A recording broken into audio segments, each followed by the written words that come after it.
I'm honored, really honored to be president of this association this year and to bring us back in person.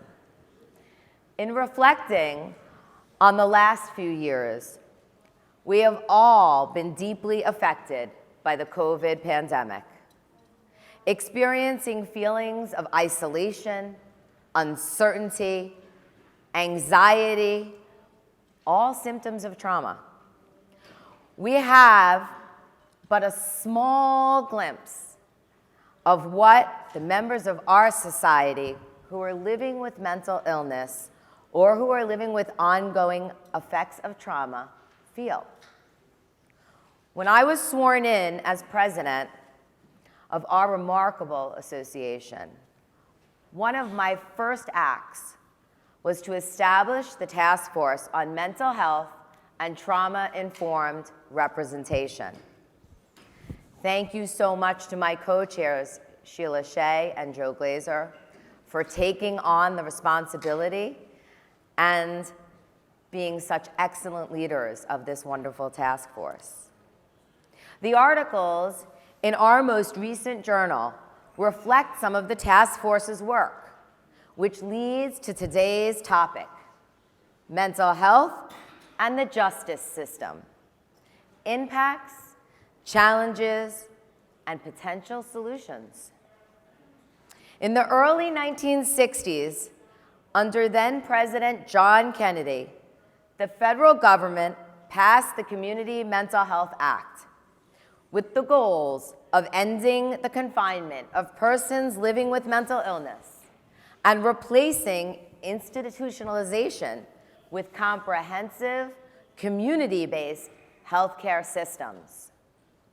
Yet, nearly a decade later, the shocking scenes of footage from inside the Willowbrook State School on Staten Island, New York, were seared into the national consciousness.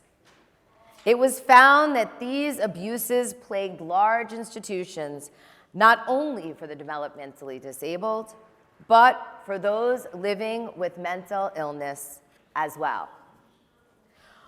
Willowbrook was graphic proof that society was still warehousing people with disabilities rather than providing the care that Kennedy had envisioned. Today, warehousing has largely disappeared, but while people with developmental disabilities have a range of community residential options, there remains a lack of supportive community treatment options for people living with mental illness and trauma. Without such options, without supportive housing and treatment, people living with mental illness are more likely to end up in jail or prison rather than receiving the services in their community. For too many, our state and local correctional facilities have become de facto mental hospitals. As lawyers, we understand that our clients' success in litigation, criminal defense, or access to needed services can hinge on their ability to help us represent them. Yet clients living with mental illness or the after or ongoing effects of trauma are often unable to fully participate in their representation, which can leave lawyers wondering how to support their clients.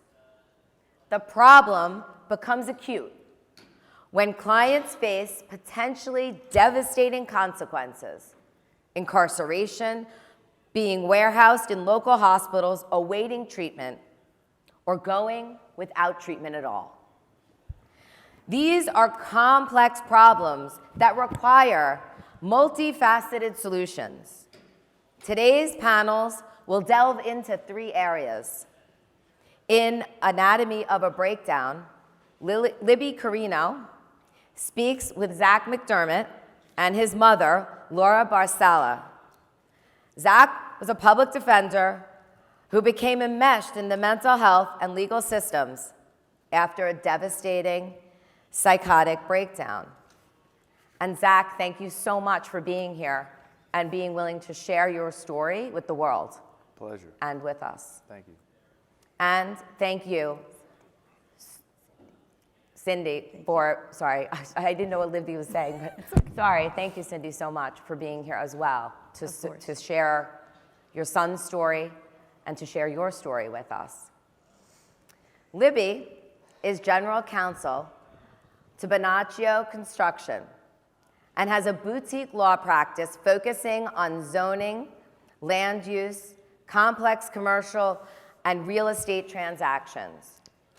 She co-chairs our Committee on Attorney Wellbeing, is a member of the Task Force on Mental Health and Trauma-Informed Representation, and has devoted hundreds of hours to writing about, advocating for, and lecturing on the topic of attorney wellness. Our second panel is Mindfulness and Mental Health, Expanding the Concept of Inclusion in the Legal Profession and Representation. Moderator D.L. Morris will lead a discussion on the importance of creating work environments that support mental wellness and foster belonging, and how they affect the bottom line of enhancing client services. DL is a commercial litigation partner and the diversity and inclusion partner at Hinshaw and Culbertson, based in their Chicago office.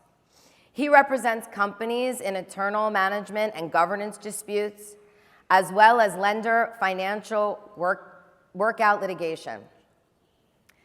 As diversity and inclusion partner, DL oversees management of the firm's 5 affinity groups, its mentoring programs, and its attorney life committee. Our final panel, the criminalization of mental illness, moderated by Patricia Warth, will discuss how the deinstitutionalization of people with mental illness has led to the rise in the number of people being arrested for quality of life crimes and the consequent incarceration in settings that lack opportunities for treatment and for many only exacerbate their mental health issues. Patricia, also a member of our task force, is the director of the New York State Office of Indigent Legal Services, which she joined in the role of chief attorney for the Harrell-Herring Settlement Implementation Unit. She now runs the office and has devoted her entire career to criminal justice advocacy and has written extensively on the topic. Thank you to our moderators, our panelists. I look forward to these discussions, and I look forward to seeing these discussions continue beyond the room today into our daily practices, into our communities, and I look forward to us all joining together to address the crisis that exists in our communities today.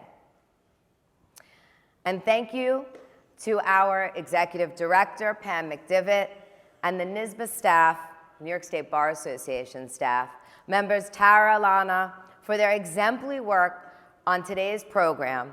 And thank you to Eunice for her amazing work on this program, as well as all the other staff members who assisted us today. I now turn the program over to Libby.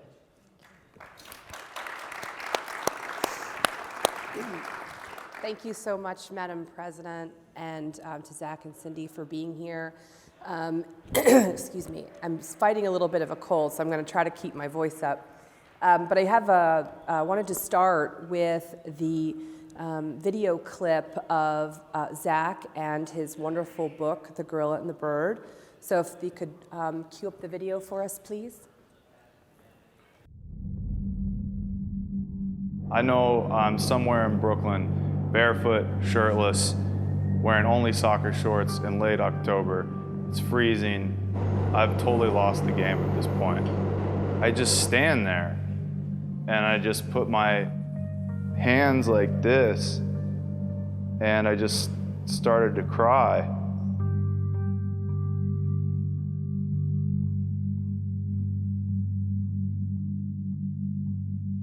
I hadn't been sleeping for months. 3 hours a night, 4 hours a night, occasionally 5, often 0. My motor was running hot. I walked outside, and not full blown at this point, but there was more than a little bit of me that thought I might be on camera.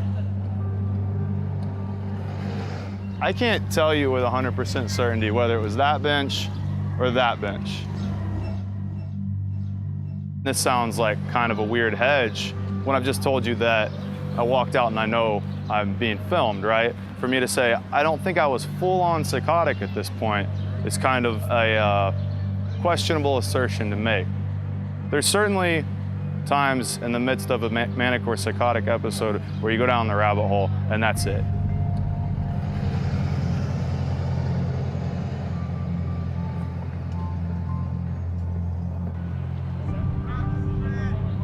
I feel bad for the guy that ran across this field. I, Zach, did not know I was doing it.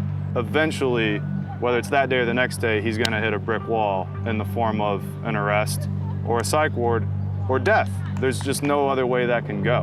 Without someone intervening, without getting a bird intervening, without getting a doctor intervening, and just getting the proper medication down your throat, that only ends one way, bad. I'm standing on the platform and 2 cops come up to me and they look like real cops. I'm not positive they are, I'm not positive they aren't. I'm not in the back of a squad car, I'm in the back of an ambulance listening to the EMTs listen to the Yankees on the radio, and then another radio cracks on, intake at Bellevue. Next thing I know, I'm in the waiting room of the Bellevue Psych ER, trying to figure out just where the hell I am now.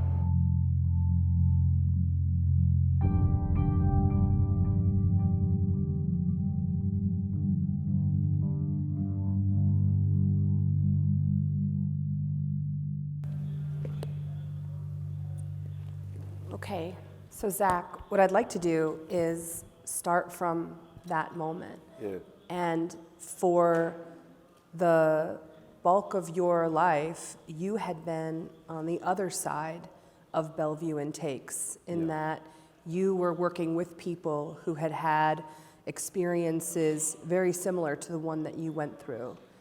And so I was struck by a location in the book where you mentioned, as a public defender, you get a front row seat to our nation's most sadistic horror show. Mm-hmm. And I'm curious if you would talk about what it was like being on both or either side of that, and what it informed how you approach your career and as a patient. Yeah, they're both horrible in their own way. I had an uncle who was schizophrenic who died when I was 15.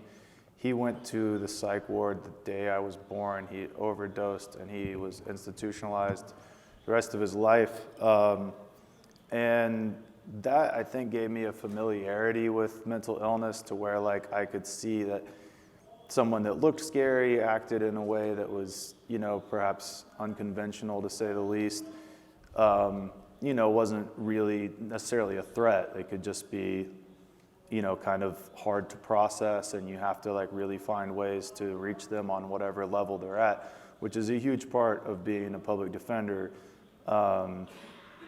If you're not mentally ill when you find yourself in the criminal justice system, you often are coming out. I mean, there's so many hours a day any of us could take incarcerated where we're not going to leave with pretty serious PTSD, and that number is pretty low.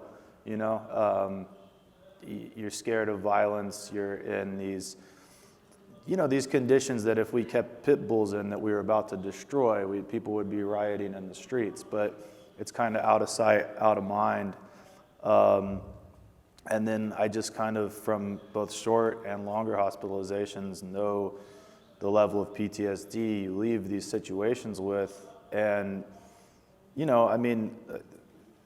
I don't think people should start like just trying to do a 24-hour challenge here or anything, but if more people knew, like, we treat mental illness with incarceration, and it's just not a hell of a lot different than what we do to punish people, which I'd argue pretty strongly is not great, beyond not great. It's horrible what we do to people that have been convicted of crimes.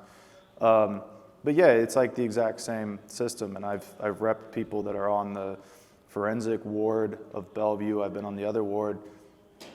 I can't tell that there's a ton of difference. In fact, I just had a guy that was charged with a pretty low-level sex offense, and he was on Bellevue for a few months trying to stabilize. He was schizoaffective, and he like, I kind of lost my train of thought. Sorry. Yeah, okay, I remember. I was talking to him about, do you want me to try to get you transferred to the civilian wing? Like, I kept having, was interfacing with a lot of bureaucracy trying to do that. He's basically just like, I don't care. It's kind of all the same. And I talked to a bunch of colleagues, and, granted, none of us have been on both floors as a patient, as it were. But yeah, it seemed to be like, no, it's kind of the same program. So that's just not right. And then I'm kind of stepping out of the bounds of your question, but you also will have, like, in one hospital, you'll have someone that, like, maybe they were suicidal. Then this other person maybe, like, had a OD on alcohol experience, this person drugs, this person mania, this person psychosis. And it's just kind of like this catch-all bin where incarceration isn't the prescription for any of those things, but we're just like, these 5 illnesses, these 10 illnesses, whatever, we incarcerate. Other stuff we treat. You can have visitors, as many as you want. This feels like punishment. And coming out of it, the treatment for me was often worse than whatever episode I endured. I'm not saying there doesn't need to be an intervening mechanism, and I don't really know what that is. I know all these things I think should happen to change a psych ward to a more humane, comfortable place where you can heal. I also am just like reluctant to throw those out sometimes because I feel like I'm just spouting like utopian platitudes. Well, I think I certainly understand the utopia aspect of it, because when we have talked in the past and even preparing for this, there is something very rote or very scripted, very formulaic about some of these things, that the story of the person themselves, you mentioned it as humane, I tend to agree, is lost, that these are actually roles that everyone is playing, because you do really refer to it as a show.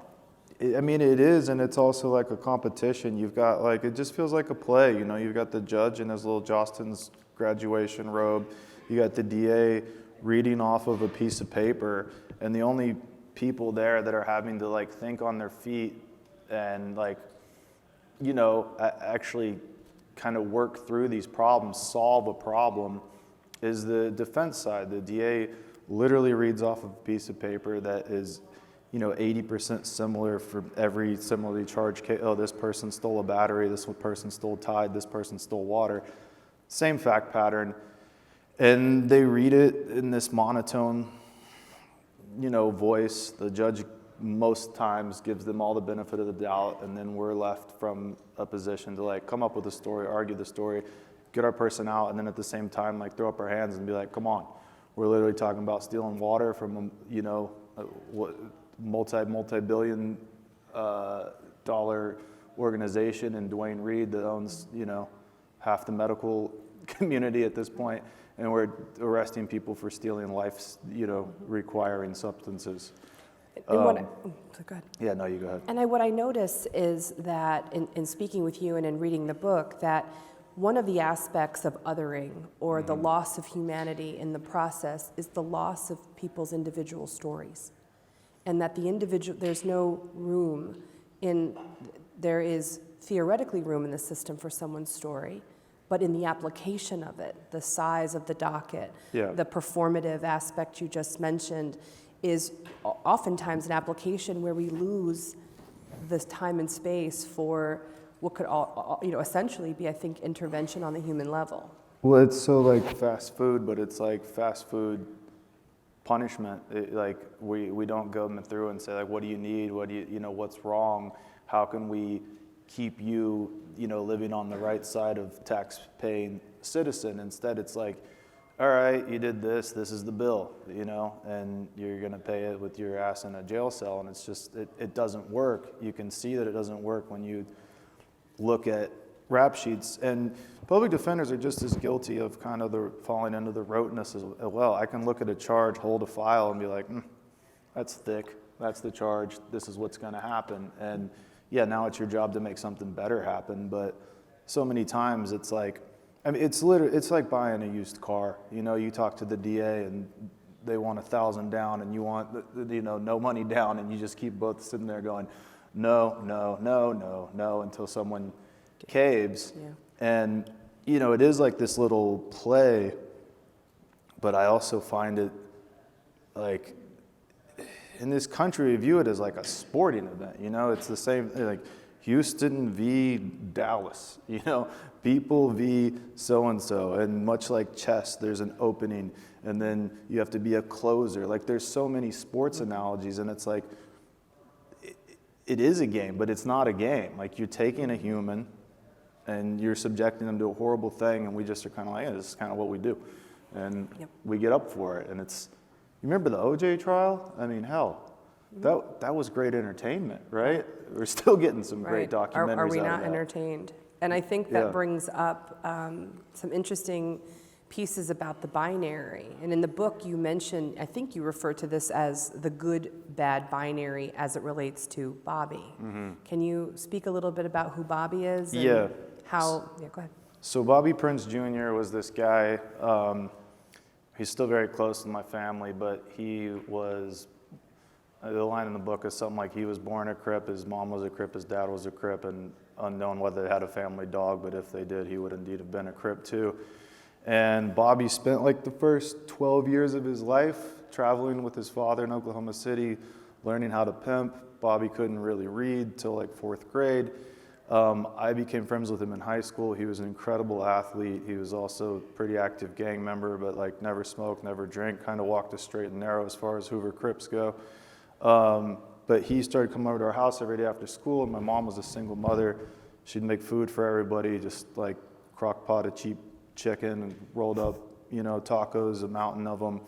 And when, we'd play video games, lift weights, play basketball, this sort of thing. But Bobby, my mom was helping him get his SAT high enough where he could get one of these D1 scholarships that were getting thrown at him from every school in the country. He cheated and did get the SAT score. He was getting it on his own a lot of days, but he played it safe, I guess, had somebody wear his letter jacket. But the point being, Bobby got shot right before he went to junior college to play football, left, got shot again, left, met his dad in Oklahoma City. Bobby was like 18, 19, and he gets involved in this interstate truck stop prostitution ring. And I learned about this. I was at UVA at law school, and I was like riding a little exercise bike, flipping through an old People, and it's like interstate truck stop prostitution ring in Oklahoma. And I started reading. It's like Bobby Prince Jr. This and that. Like, that's how I found out about it. But what Bobby did, I'm sure the impact it had on his victims was great and horrible, and I don't downplay that at all. But like, I still love the guy like a brother. I don't find him to be a bad guy. I found him to be a guy that grew up in a horrible situation. And like, look, I'm not doing that. I wouldn't know how to do it. He was trained to do it from 0 to 12 and wasn't trained to read. I was getting read to, and there were books, in abundance, even though there wasn't money. And I don't think it's a coincidence, like, I'm not a felon and he is, and I went to law school and he didn't. It just makes perfect sense. Mm-hmm. And when you go to an arraignment shift, it's just Bobby and all these other kids that I grew up just like him, and older people too, where it's just one tragic story after another, they blend together, and you have to really try to reset with each person and be like, okay, cool. You've never met me before, I've never met you before, you're my only client tonight, you matter, And 5 minutes later, you're in front of a judge. But that's, that's the nature of the beast.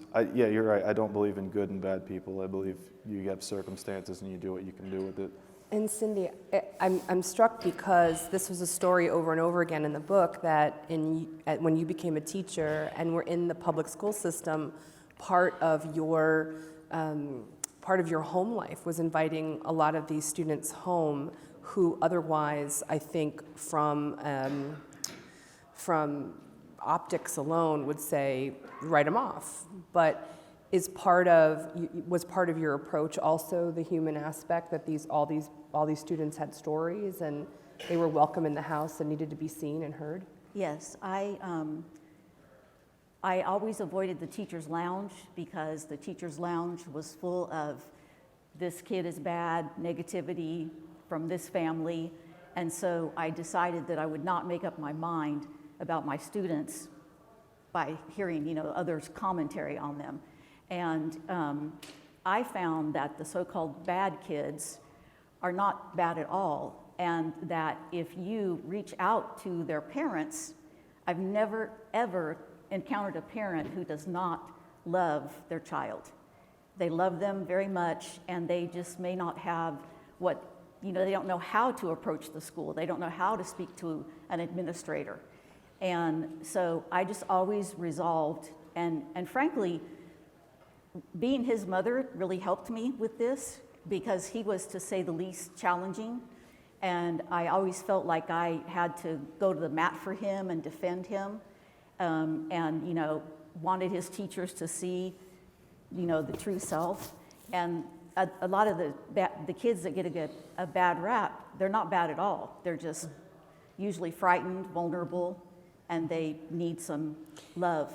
And I see that threaded through not only your family ideals and values, but also in, Zach, your writing, in that the theme is that jail is the acceptable solution for all trauma and dysfunctional family dynamics. And that is, I think you used the word convenient, but not accurate. And the quote from the book is, most people, even most liberals, do not give much thought to the fate of guys like Bobby. They subscribe to the good-bad binary, and to them, Bobby is a no-brainer, bad dude, guilty of participating in the ring. And it's easy and convenient to think that. What do we do with all these felons, most of whom seem to be black? No part of the criminal sentencing process asks, was his dad a pimp or an accountant? Did his dad encourage him to join the family business? Is jail going to do anything for him in the long run?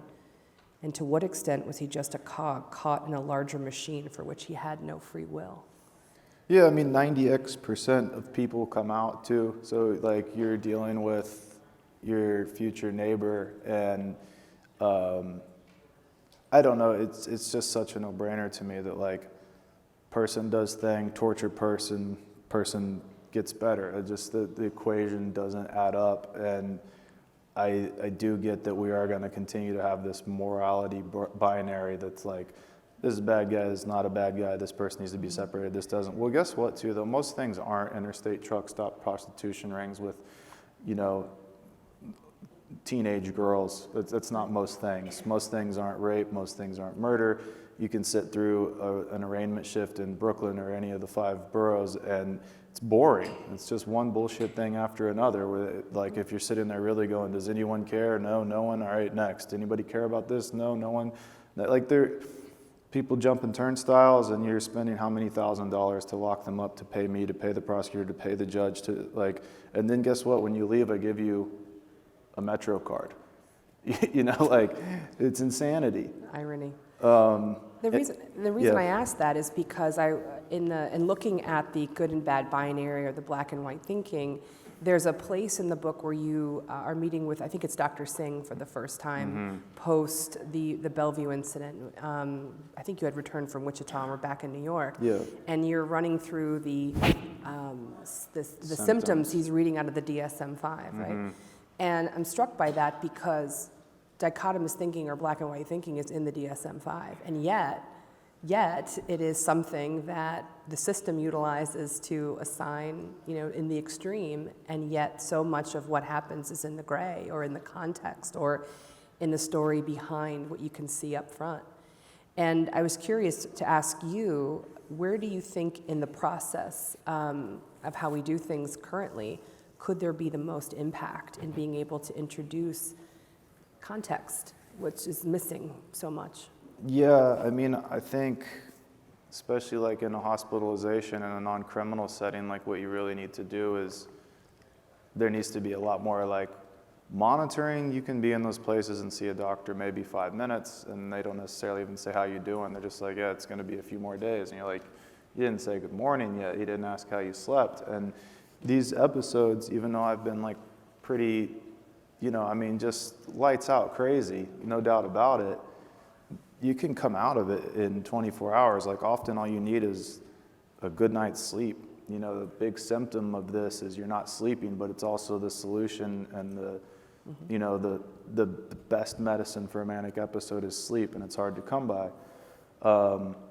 But I mean, I think a complete retooling of how we do those facilities. Like, first thing they do, I mean, like, the food,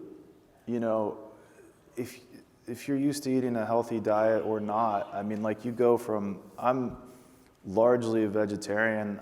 I actually was rehospitalized somewhat recently, and it always takes time to like quit eating meat again, because I just have to like start eating meat, and it's the lowest quality meat you can imagine. This might not sound like a big deal, but like I was in for a couple weeks. I put on 20 pounds just from like not being able to exercise and from just stuffing my face with white bread and whatever's there. You always have to eat because you don't know when you're eating again. You can't get a snack.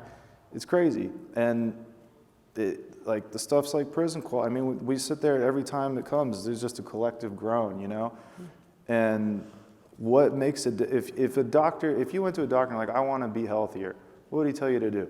Eat healthier, exercise, sleep. Like that's what you're supposed to do. You can save most medicine if you get 8 hours of sleep, eat a largely vegan plant-based diet, and work out 3 days a week. You're good, And they make all three of those things impossible. It feels very punitive. You're monitored. You can't wear your own clothes. Like I say, they've limited the visitors. All things that make you feel good. Like when you can't, it's when I first came out, for the first week or so, I couldn't sleep with the light off because I wasn't used to having total darkness ever, which doesn't feel good. But then like I would keep catching glimpses of myself in the mirror, and it would just shock me. Just like, oh my God, who's that? And like they look very familiar, but you just haven't seen that person in so long. And like that's its own psychological like that's hard to deal with. Like that's and there's so many little things. Like PTSD is really hard to describe unless you felt it. But it just can't be a place where like I could take any healthy person, throw them in this zoo, you'd be in there a couple hours and you'd lose your damn mind. There's people just screaming. There's people banging on walls. The radio is turned up to 10. The TV is too. Dr. Phil's fighting the static of the radio. There's no point where you can stand where you can't hear both. It's crazy. It's like that's what you do at Abu Ghraib. Like, you should be meditating. You should be doing yoga. You should be hanging out with your friends, taking a nap, maybe lighting a candle. It's not sterile lighting, horrible food, people screaming, people banging. That's a recipe for going to intentionally drive someone crazy. Right. So like, there's all huge things though, right? Like I say these things and I'm like, it ain't gonna happen though. Well, that's what, I wanted to come back to that because when we first met, you said, I'm angry because I don't know if there's the political will to really know that there's not. I mean, yeah. Like I hate being so cynical about it because what are we all doing here? But like, there's not. When's the last time you heard a politician be like, we have got to tackle this prison industrial complex. We got to stop this little genocide we're waging on poor black people in this country. It doesn't, a couple people talk about it, but where are they at? Yep. Obama didn't do a ton. Trump, I haven't seen Biden make a move on this. And it's also like, obviously state and local that runs this. One of the things I'm struck by too is how important it is. Number one is the role that Cindy, your mother, plays in the book, but in your life, having an advocate, having someone who can step in, and also even with all your own training, that the process is challenging and dehumanizing, and all of those things. That I'm struck by, what do other people do? Without all of the quote unquote advantages. that you are functioning as that voice. I mean, even sitting here today.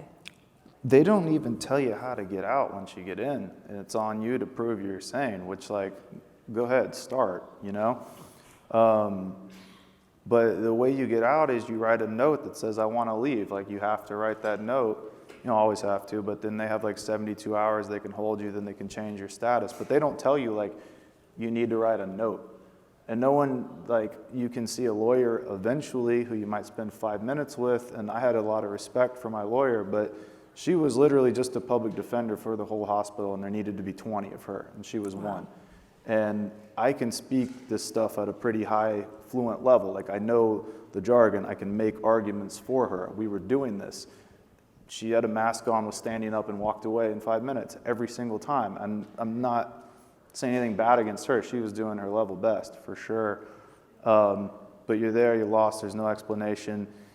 Court's only on Wednesday, but you got to be docketed the previous Wednesday. Like, all right, so if you're here in 10 days, you can have someone make a ruling on this, then the judge just rubber stamps it. And you're really fighting an impossible battle that's with someone showing up. Mm-hmm. And visiting time is usually my mom, maybe one other person every now and again, among 30 people who are there when I get there and there when I leave. Yeah, no, it's a mess. If people saw it, they just wouldn't believe it. So in the founding of the Gorilla Bird Foundation, which is what the goal is ultimately to end the mental illness to prison pipeline, which is Make a dent, maybe. Sorry? Make a dent, maybe. Maybe, okay, and I wanted to talk about that, make a dent. And the way that the foundation is approaching this is through the creative arts and through being actually in prisons or in institutions, I'm not sure, but really in prisons to talk with people, to really harness the power of storytelling, the power of training, the power of the creative arts in general. And I didn't know if you could talk a little bit about the importance of that kind of initiative. Yeah, if anybody's got a few $100,000 trying to shoot this series inside of a prison, which I've had permission to shoot, but it's going to be me and some like A-list probably comedians, storytellers, some journalists, maybe some people from This American Life. I've done a little work with them. And we want to teach like a storytelling workshop that we then shoot and teach people also how to make films while we do this, because one beautiful thing about the film industry, as difficult as it is, there's a lot of just like good union jobs that no one really cares if you've got a criminal record for. So you come out and learn how to be a sound mixer. And I think this can be like a multi-season thing, but like more important than like trying to win an Emmy or something is like just showing people in jail as people and not like the lockup raw model, which is like, look at these animals in the cages and all the horrible things they did. Look how scary this guy is. Look how scary his face tats are. It's more like, you know, how you doing? When did you get the face tat? How do you feel about the face tat? Or like, let's not even discuss the face tat. What's your name? You know, where, like, and I want to like have people tell their stories. I want to shoot their family members. I want to shoot footage from their actual lives, the playground they grew up on, et cetera, and just really like kind of tell these people's stories and also empower people to kind of own their own story. Same way I was, you know, able to take all this horrible shit and then make Gorilla and the Bird, which, you know, opened up a lot of doors for me and a lot of cool stuff's happened. You know, I'm not trying to like sprout an army of prison memoirists, but, you know, help some people learn how to tell some stories. It can be very cool, I think. Yeah.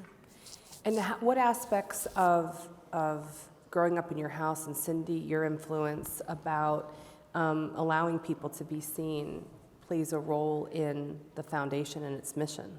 Mm-hmm. This is me. I'm asking Cindy, sort of just that kind of, you know, being able to allow people who may have been written off or considered, as I said, just sort of one-dimensional, being able to be seen. Once a kid is known as a bad kid, it's very, very difficult to shake that label. And one of the things that I did when I taught middle school, if I would act as if the kid was in trouble and have them walk with me because they had this reputation, they wanted to maintain it.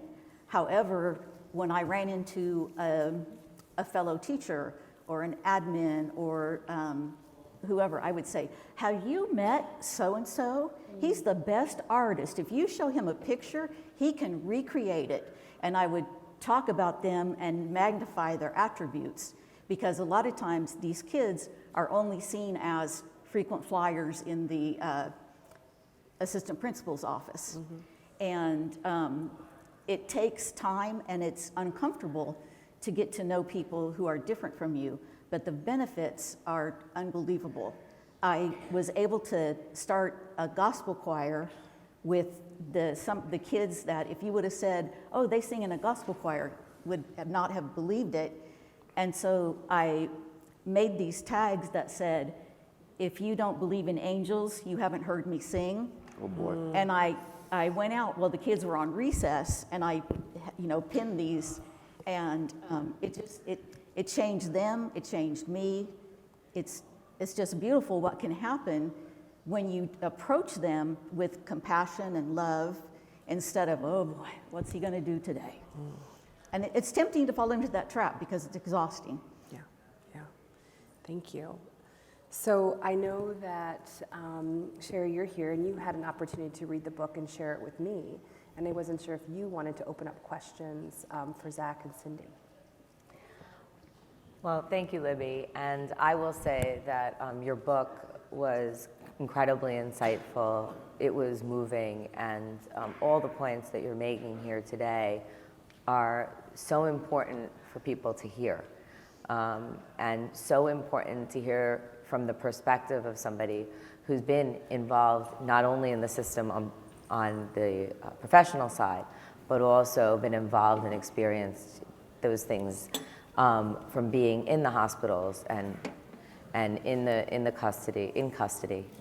So my question, I think, for you is, and I want to applaud, by the way, all the work that you are all doing with the foundation and the movies, because it is important to get that message out, and that's what we're trying to do as well.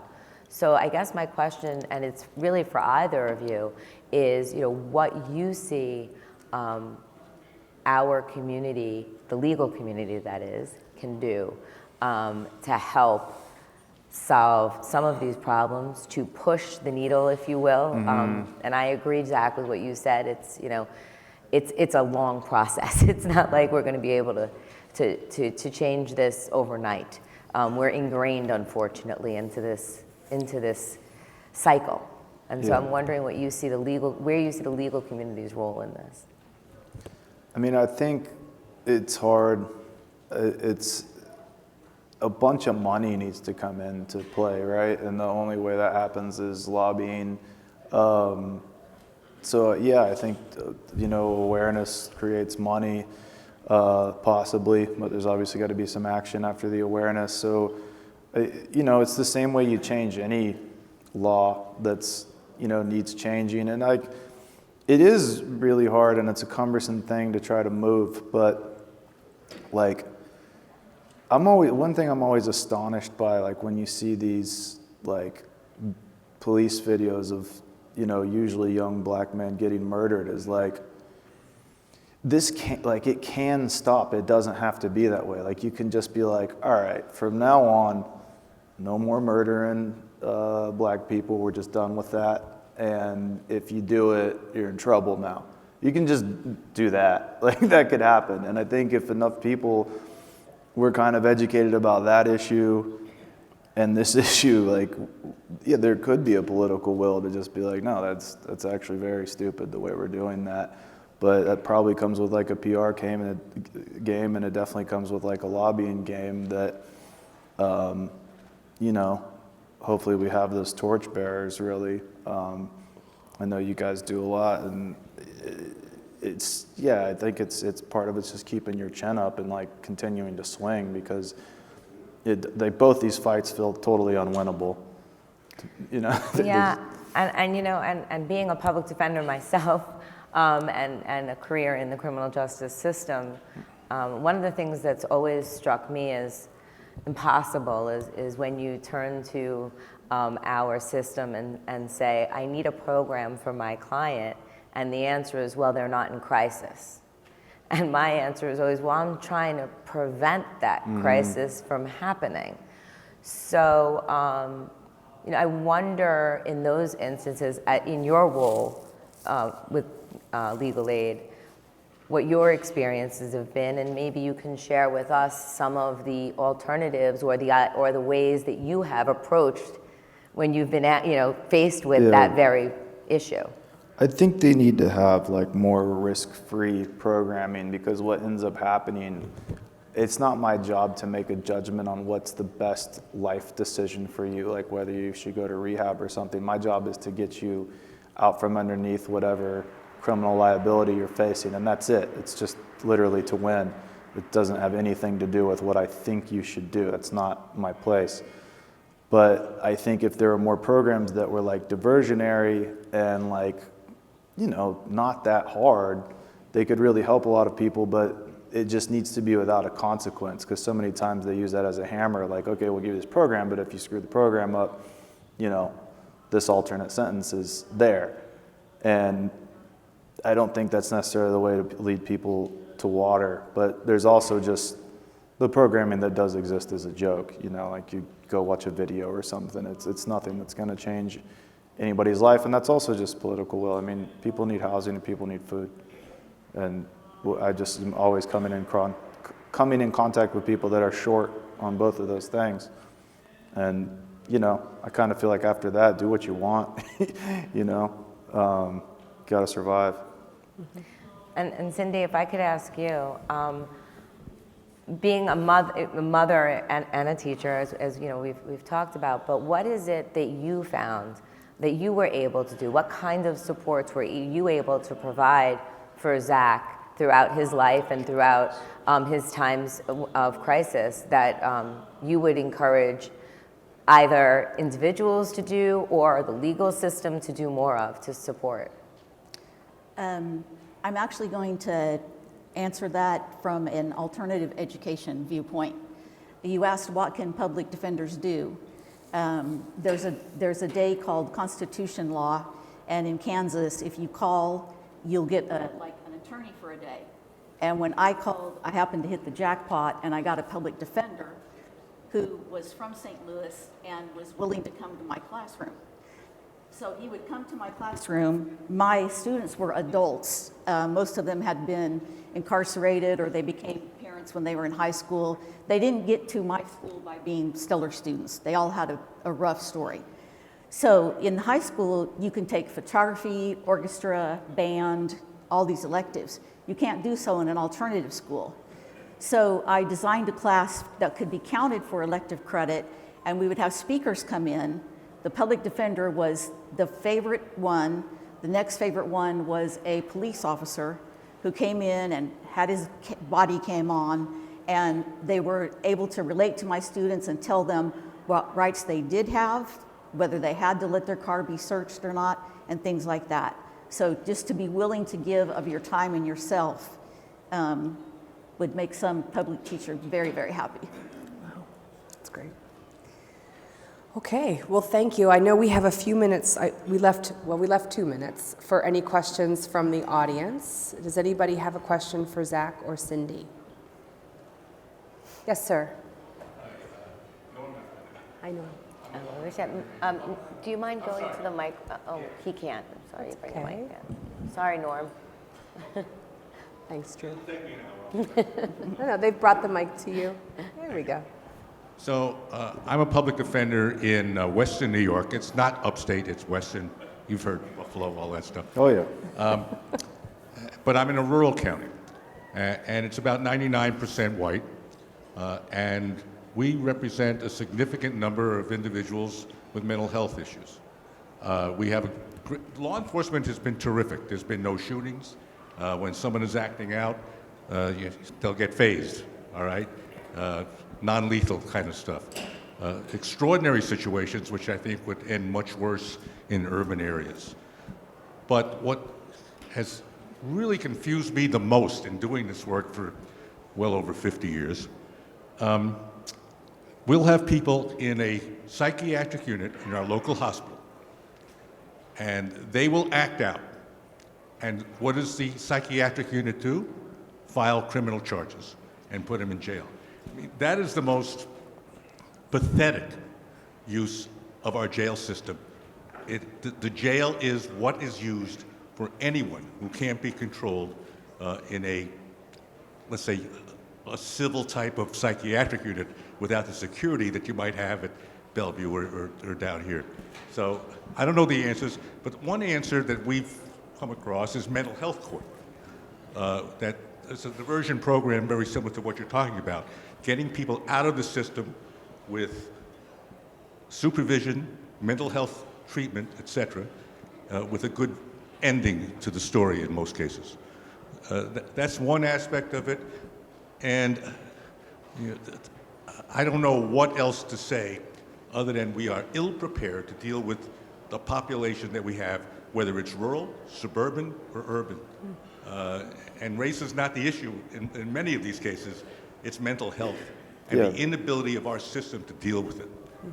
So have you used mental health? I know you must have mental health courts down here as well. And are they successful or not? Successful. Good question. I don't have a ton of experience with mental health court because we have attorneys that handle that exclusively at legal aid.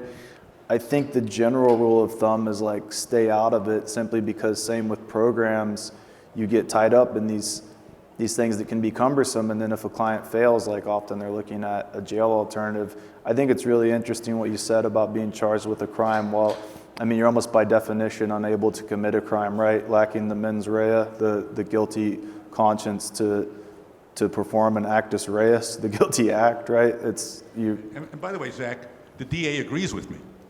Yeah, no, I mean, this whole issue is littered with like frustrations and just completely illogical things that we have to pick up. Another thing that happens though too is a ton of crime does happen in these places that doesn't get, reported or in front of a DA. I was attacked, my most recent hospitalization, I was attacked 4 times, and not because I wanted to cooperate with law enforcement at all, but I just wanted it to stop happening. I kept saying, let me talk to hospital police. They never came. If I was slightly less quick, this guy could have beat me to death a couple times, and the same guy, and he kept just flying at me. No one would intervene. All sorts of messed up sex stuff happens there. People looking at you change and things like that. It's crime on crime on crime in there, and it's really hard to get anybody to listen to you. This has been my experience at a couple places here. I don't like being a male in there. I very much wouldn't want to be a female in there. Do they use assisted outpatient treatment? I've never had anybody hook me up with anything in terms of outpatient once I've left the facility. It's like, here you go, here's a Metro card, and I always leave with my mom. Yeah. Interesting. I think we might be over time, but does anyone else have a last question? No? Nobody. Okay. All right. Well, thank you so much to Zach. Thank you to Cindy. Thanks to you guys for coming. Thank you to everyone.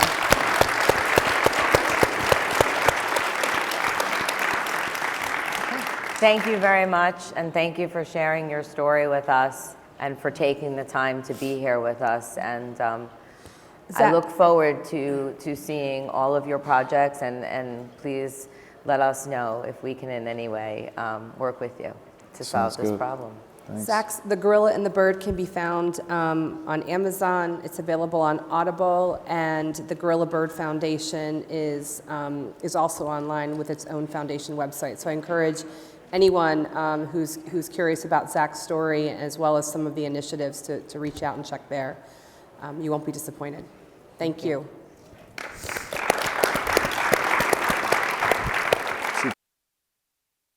We're now going to have a quick panel switch. I ask you all to stay tuned as we just change our panel to our second panel, which is going to come up momentarily. Thank you so much. All right, good afternoon, 100% everyone. I know there's a little bit of a transition between panels, so if you can start to take your seats We'll get rolling because we know there's another great panel right behind us. Check, okay. My name is D.L. Morris. I'm a commercial litigation partner, as Sherry mentioned in the beginning. I practice at Henshaw and Culbertson. I'm based in New York as well as Chicago. So first, I want to give thanks to Madam President and certainly raising awareness about an incredibly important topic. And I'm excited to share this panel, the esteemed knowledge of this panel this afternoon. But let's start with some introductory remarks before we introduce our panelists.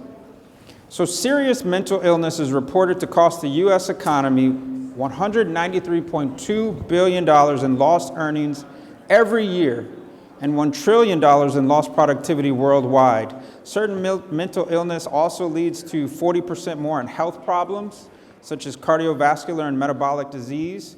It's connected with substance abuse 32.1% of the time and higher unemployment rates. 46% of suicides have a related mental health component. How many folks in the room, if we just do a quick poll, know someone who's been affected by mental health? And another question, just to gauge our audience, how many folks know someone who's been affected by substance abuse or even suicide? 2016 was a very dynamic year for our firm as we lost one of our partners due to suicide. It's something that certainly raised the awareness of what wellness initiatives are important from a firm offering standpoint, and certainly our own self-help and how we care for our friends and colleagues. So with that, I'm excited to discuss issues with this panel. We'll begin by introducing each of our speakers, allowing them to mention briefly some of the forecasts of their conversation today. In alphabetical order, I'm going to start with Robin Bello. She is a graduate of Northern Illinois College of Law, serves as Director of Wellbeing at Kirkland & Ellis. She's also served as Executive Director of the Lawyers Assistance Program. Robin, please share a few comments about how your career path has led you to this discussion today. So interestingly, if you were here for Zach's comments, I am everything he talked about. So I was a former state's attorney that practiced in mental health court. I was actually housed at a state hospital. I'm also a former public defender that was based in drug court, juvenile court, DCFS, so a whole host of mental health issues right there. I eventually burned out, right? You know, being a public defender and a state's attorney, and kind of took a look at like what I did like about being a lawyer, and it really matched up to all the therapists that I had met over the course of my career. Because as you can imagine, there were quite a few in DCFS courts, the mental health courts, and the drug court. And we're both called counselor, right? So unfortunately, I had to go back and get a master's in order to become a licensed therapist. And then eventually I got sucked back into the law and became a clinical director and executive director of the Illinois Lawyers Assistance Program, and have been at Kirkland & Ellis for the past 4 years as their director of well-being. Thank you, Robin. To our left, your right, is Carl Forbes, a graduate of Columbia Law School and practicing real estate attorney. Carl also currently serves as the president of the Metropolitan Black Bar Association and has previously participated in a webinar entitled Black Lawyers and Mental Health. Carl, please share a little bit about the forecast on your discussion today. Thank you, Dio, and good afternoon, everyone. I come to this not from a specialized skill set or experience and training. It's a lived experience, which I think most of us have. In Dio's opening comments, I think everybody raised their hands in terms of being affected or being connected to folks who have been affected. I care deeply about mental health and wellness in our profession. Madam President said something in the previous panel that made me think about the fact that prevention is more important than cure, an old saying, but we don't focus on that. And DL, I think something that resonated with me already, the statistics you shared. I know we're talking about the legal profession and therefore money matters, but it's interesting that the statistical report you shared started with the financial impact of mental health and trauma on the economy as opposed to the toll it takes on humanity. And so, I care deeply about that. You actually reminded me when we were preparing and I saw the notes, I totally forgot about that webinar that I spoke on back in 2018. I had to go back and look. And it's interesting to be reminded of how long you've cared about certain things. So I'll talk a bit more about my experience transitioning from previous employment to what I'm doing now and the impact that some concerns around mental health and well-being had in that realm. Thank you, Carl. Everybody should go and check their social media because I'm sure there's other fun things you find out. To Carl's left is Ritika Narayanan, a graduate of the University of Houston Law Center. She practices immigration law and is also co-chair of the Attorney Life Committee's Associate Subcommittee at Henshaw and Culbertson. Ritika, it's great to have you. Please share some words about the nature of your practice and how that intersects with mental health. Thanks, DL. Good afternoon, everyone. So as DL mentioned, my practice is focused on immigration law. My specialties are criminal immigration as well as the humanitarian sides of immigration. Average clienteles that I work with are often detained populations, work with detained children as well as detained adults. Within the realm of humanitarian law, we see a lot of asylees, refugees, human trafficking survivors. And so as the forecast for some of what I will discuss is the idea of effective lawyering and the role that many of us play in other fields of law. I can think family law is one. I know Carl's going to touch on some estate and planning aspects of wearing the multiple hats that we do for effective lawyering. With immigration, I often see that we play a therapist role, a social worker role, perhaps that legal advocate as well. However, we're not the mental health professionals. And so I think understanding where those lines often need to blur for effective lawyering, but keeping cognizant of what we can and cannot do for clients. That'll be some of what I'm hoping to touch upon a bit more. And thank you all for having us today. Excellent. And I will say that we'll start to take questions towards the end. So if during our conversation you have a question that is sparked by some of the panelists, please hold it, and then I'll make sure we have time towards the end to take those questions. So let's start with the discussion on mental health in the United States at large, because that certainly does affect the clients. It certainly affects us as well. Statistics from the National Alliance on Mental Health report that 1 in 5, or 52.9 million people in the United States experience mental health illnesses each year, and 50% of all lifetime mental health illness begins by age 14, even though it might not be diagnosed until some significant time later. So let's start with Robin. What does this really say about the prevalence of mental health in our communities? So one of the things, I'm going to skew for just a second, when you say mental health illnesses, I think that's a bit of a misnomer because those three words sound very, very serious to me, right? Like when people hear mental health illness, they immediately go to like bipolar or schizophrenia, some of the more significant mental health illnesses. I try to use the word mental health issues. I still don't think that's the right term, but we all experience stress, anxiety every day, right? And how many lawyers are in the room? Are we all lawyers? Yeah. You guys all have anxiety. That's what I tell my people at Kirkland. 99.9% of us function with anxiety. And it's really what draws us to the practice of law because we're always thinking ahead. We're always ruminating. We're always trying to figure out where things are going to go wrong, right? And it makes us great lawyers, but kind of not so great human beings because it's hard to function with anxiety all the time. So I think those statistics are pretty accurate, but for the legal profession, it's far more significant. Not necessarily with mental health illnesses per se, but definitely mental health issues. Because when you are stressed out, when you are anxious, it can absolutely then lead to depression. It can lead to other medical issues like increased blood pressure, heart issues. It can actually cause physical pain. When you're more anxious or stressed out, you can have neck, back pain. You forget to breathe. You forget to relax. That sort of thing. So it's super prevalent in the legal profession. I hate to say. No, I agree with that. Ritika?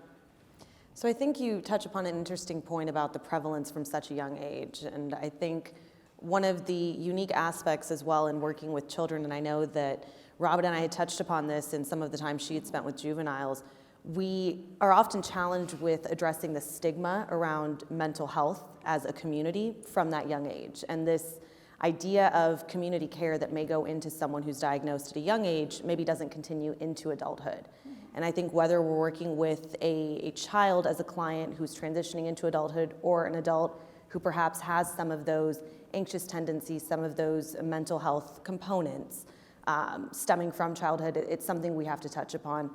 I think to that point, the idea of it being so stigmatized as a profession on the one hand, and then I think with our clients as well, having to work around that in order, again, to do that effective lawyering, I think acknowledging the prevalence is a good starting point.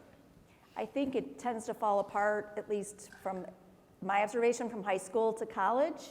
College campuses are getting a lot better at it, but there's still like a long way to go. And unfortunately, these people go from college to law school, end up in the legal profession, or maybe they don't end up in the legal profession, but that's where I totally agree with you.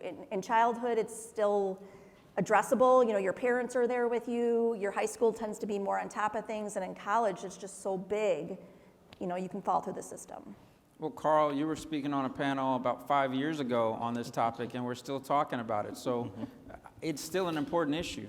Well, it's great that we're talking about it, and the stigma point is that for a very long time, especially in our profession, there's been stigma around having the conversations, and you can't ultimately find solutions if you're not willing to talk about it, right? And I think part of the challenge there is it's harder to see, and what I mean by that is if somebody broke my arm right now, you'd see it. You'd physically be able to see that I had a physical issue, right? If I fell and my ankle broke, God forbid, not putting that out there, don't want that to happen after this, you would see it, right? But if I developed a headache right now, or if I started to have a panic attack, which has been a challenge for me, you might not notice it, right? And that presents, to Robin's point, being more about mental health issues, the anxiety, the stress, and how it affects us. People don't want to talk about it, and part of it is because we've been conditioned for various reasons to suffer in silence, right? To be strong, to suck it up, to push through, you'll be okay, it's not a big deal, but it is in reality. And we've come a long way to the point that a firm like Kirkland has a director of wellness, right? That's an amazing thing that you're acknowledging the fact that you need that for productivity, for general well-being of your people. I often say with MBBA, the Black Bar, in terms of our focus, you can't pour from an empty cup, right? And so I think we talked about this in prep, it's the airplane analogy. You have to put your oxygen mask on first to help others.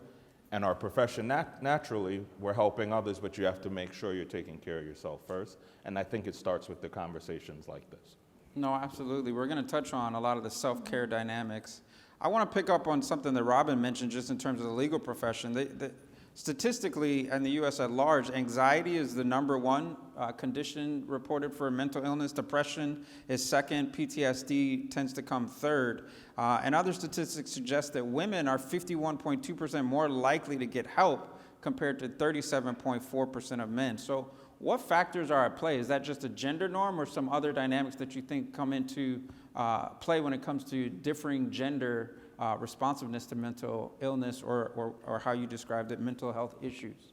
Well, unfortunately, I think it's Carl's stigma. I can't tell you the number of attorneys that have spoken to me that have said this statement that, I can't tell my supervisor or the partner or whoever it is that I have depression, but I could tell them that I was an addict or an alcoholic. What am I supposed to say, that I'm sad, right? And I think it goes along the lines of, and not to disparage anyone here, but I think women are naturally more attuned to, recognizing their emotions, understanding them, expressing them. Unfortunately, I think it's kind of taught from, when they're little girls, or when we're little girls, that it's okay to cry. But, for boys, it's not. I will say that I do think it's changing because I have a son who's a sophomore in high school, but from the time of middle school, he has our school district. Hopefully the people who want to change this don't get elected to the school board, but they're real big push on social emotional learning. And so teaching, kids that it's okay, both boys and girls, that it's, these are emotions and it's okay to have them and it's okay not to feel okay, right? And he's been doing yoga and meditation and mindfulness, from such a young age that I'm hoping it becomes part of his language. But there absolutely is a gender gap with that. I want to add on to this with Carl and Ritika. Other data suggests that the LGBTQ community is reported to experience 47.4% mental illness. Other demographics show that 22.6% of whites, 17.3% of blacks, 13.9% of Asian, 16.6% of Hispanic populations experience mental health issues. Is mental health underreported in some of these other communities of college? Maybe discuss some of the factors that you might think contribute to that. Let's start with Ritika. So I think that's a great way to kind of bring it all together. There is this idea, I think, between gender norms as well as culturally, where we keep touching upon this word of stigma. And I think we see it in a lot of other statistical ways in terms of underreporting. For a lot of the sexual assault survivors that I've worked with, domestic violence survivors, a large number of whom are men who have never reported it. When that becomes a critical component of the legal case, it then maybe becomes a discussion. Perhaps to everyone's point here, getting in that preemptive space ahead of time, talking to your clients about it beforehand. I think addressing the fact that culturally this may be a stigma at play, gender roles are gonna add into that. I'll give an anecdote of a client I'd mentioned to DL, who we were preparing for his asylum final trial, and a component of that was his testimony. Credibility is a big part of winning an immigration hearing and avoiding deportation. In order to withstand credibility, your facts of your story need to line up a certain way. Now, as many of us can attest to as attorneys, mental health illness, mental health issues often play a way into how we recount facts, what our memory is able to bring to the table. In preparing for him, I found that he had blocks when we would get to certain parts of testimony, things related to substantial persecution he had faced, some of them related to sexual assault. This idea beyond just the gender norm of not reporting, of not acknowledging that there may be mental health at issue, then was heightened by the machismo culture that was at play as well. So breaking that barrier down, again, we talk about as an attorney, sometimes our roles are multifaceted. In that moment, it's being the therapist to break that cultural stigma and that norm of saying a man can't suffer from this. Who is to say that, right? To that end of it, I then, it kind of required of him to speak with a mental health professional, let him know that this was going to be critical to his legal case, to present a forensic report, a medical evaluation that spoke to the components at play, not only to show why we couldn't solicit certain testimony, but to also humanize him towards the judge, to demonstrate that this is someone who's a survivor, who's recounting of things, whose testimony may not present as someone who's suffering from a mental health illness, but this is how we get around doing that. Thank you, Carl. Anything to add? So, I'd like to add regarding the cultural and actually religious piece personally, but before that, to the underreporting point, I took a look at having spoken on this before. Back in February of 2019, Columbia University, their Department of Psychiatry did a report that said that the adult black community is 20% more likely to experience serious mental health problems, and then emerging adults, which they categorize as 18 to 25, showed higher rates while also having a lower rate of seeking help. And from a personal perspective, I think part of why that is in the black community, so for me, I'm born Brooklynite, first generation American to Jamaican parents. My mother is a Pentecostal minister. So you couldn't talk about mental health issues. Put aside the fact that physical issues, until maybe high school, I don't think I missed a day of school. Like conveniently, I had the chicken pox during midwinter break. And it was as if like my mother fixed it that way because you were going to go to school every day. So imagine you woke up one morning and you said, I just don't feel like it, right? Which could be many different things. It could end up being depression, or it could be you suffered a traumatic event the day before, you were bullied or something, and you mentally don't feel like doing anything that day. You had to go to school. And on top of that, oftentimes when you raised issues around mental health, it was pray it away, right? It's not have a conversation, it's not seek help, it's not talk to folks, pray and it'll be okay. And prayer works there, right, from a spiritual perspective, but you need help from a physical and a mental perspective. And I think that's part of the additional challenge that we see culturally in Black and other communities of color, and in general also. No, I appreciate that. There's a number of factors that are certainly inhibit or encourage how folks report the way they're feeling, how they're showing up on any given day. Robin, let's turn to go a little bit more in depth on the legal profession. As you kind of started to share, there was a 2021 profile of the legal industry by the American Bar Association that suggested that 21% of lawyers have a drinking problem, 28% of lawyers struggle with depression, 19% with anxiety, et cetera. So this certainly impacts, as you kind of talked on and maybe can elaborate a little bit more, our industry perhaps more than you might think of some other industries. Why so, and how do we kind of raise awareness about that? Well, like I said, and this is just my estimate, 99.9% of lawyers are anxious, right? And a lot of us will self-medicate for that. And I think I was speaking to you about introverts, extroverts. A lot of, the outside people, the lay people think that all of us are extroverts, right? Like we can get up and talk in court and that sort of thing. And that's not actually the case. I think there's a higher percentage that are actually introverts. And so, going to firm events, going to client dinners, that sort of thing. If you're not, super social and that's not your thing, what do you do? What do you do? Drink. Yeah, you get a drink, right? And you may be that person that can have one drink and can put it down and can move on. But if you have that in you where you can't stop at one drink, right? You don't know how to set that boundary, or you can't set that boundary because physically, it's in your DNA. You're going to keep drinking, that sort of thing. So that's a real way to deal with it. And unfortunately, the legal profession for how many ever years has really, I don't want to say promoted drinking, right? But how many of your firm events, how many of your bar events, how many client dinners is there alcohol there, right?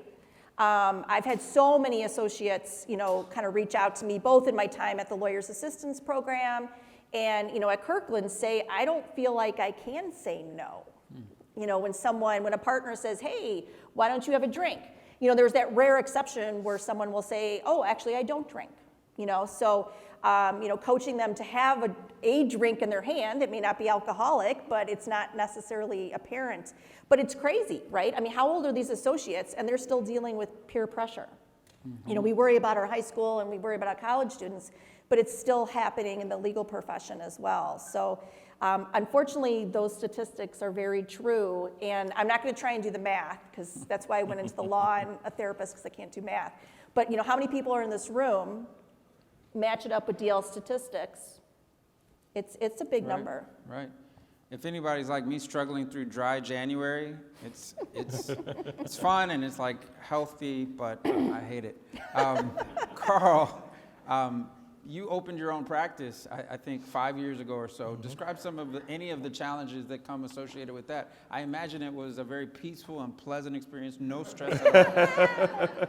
So an interesting thing in Robin bringing up introverts and extroverts. I'm actually an introvert, and people don't believe it, right? And I heard somebody give a definition that really made sense to me recently, and Robin, tell me if I'm off base here, but they basically said, people think extroverts are social, outgoing, and introverts are not, when in reality, extroverts gain energy from interactions with people while introverts lose energy, right? And so in tying that into launching my practice, in that first year, and it is almost 5 years, which seems crazy to me, I networked like crazy. I went to every state bar, city bar, any bar you could find networking event, because the reality is the lifeblood of my practice are my colleagues, right? It's interacting with colleagues who will refer people to me who don't practice in the areas I do, being real estate and trust and estates. And it was draining, right? From just that perspective around mental health, it was absolutely draining to just network as much as possible, because it is work, right, in that name. And what was a bit challenging for me was in December of 2017, so I left the large firm I was at in January of 2018, and leading up, I wasn't sure if it was the right decision. I wrestled with it until the time I gave notice, for various reasons you can think about, giving up a stable paycheck that was quite nice and delving into the unknown of launching a practice and as a Black attorney in an area that there are not many of us in those areas, and then working with a community that does not necessarily take advantage of attorneys and the services around estate planning, probate estate administration, so trying to break through in that way.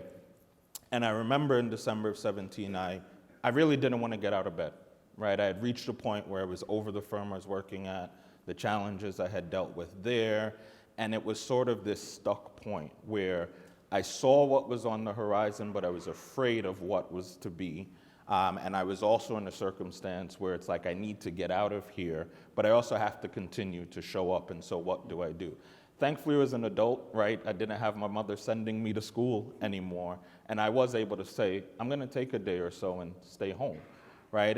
But looking back, thinking about it, I probably was experiencing depression, and that's one of the things I've tried to think about from dealing with clients who are impacted by mental health issues or trauma, and more so in my practice, grief really being the issue they deal with in either estate planning because they now want to do it because somebody has passed away and they start thinking, oh, I need to get affairs in order, or they have lost a loved one and they're dealing with the probate or administration of their estate, and how we use certain phrases. So I've often been told you shouldn't say I'm happy, but I'm experiencing happiness.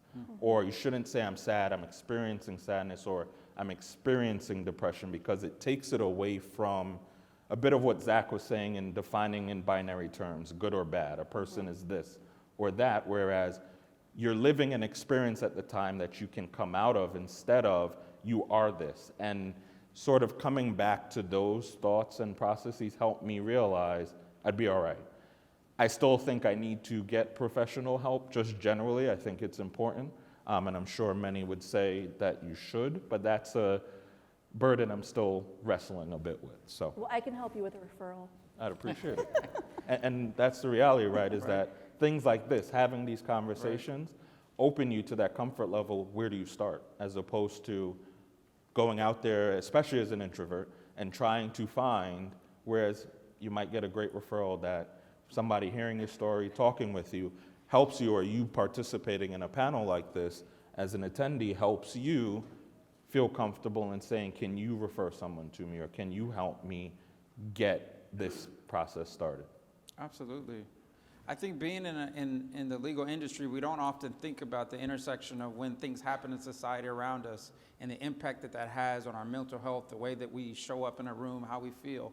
But 2020 was a watershed across the world following the events of George Floyd, the social justice awakening, a lot of the COVID-19 anti-Asian violence, and some of the other hate speech that was very prevalent throughout a lot of different sources. I guess, Ritika, coming to you as one of our younger members of the panel, what issues would you describe younger attorneys really experienced during that pandemic that maybe are still persisting today as it relates to this topic? Yeah, absolutely. And I think I want to touch upon something that Carl had said as kind of the metaphor that, to DL's point, I am now learning as I move along in my practice. And it's something, I wish I could have known earlier.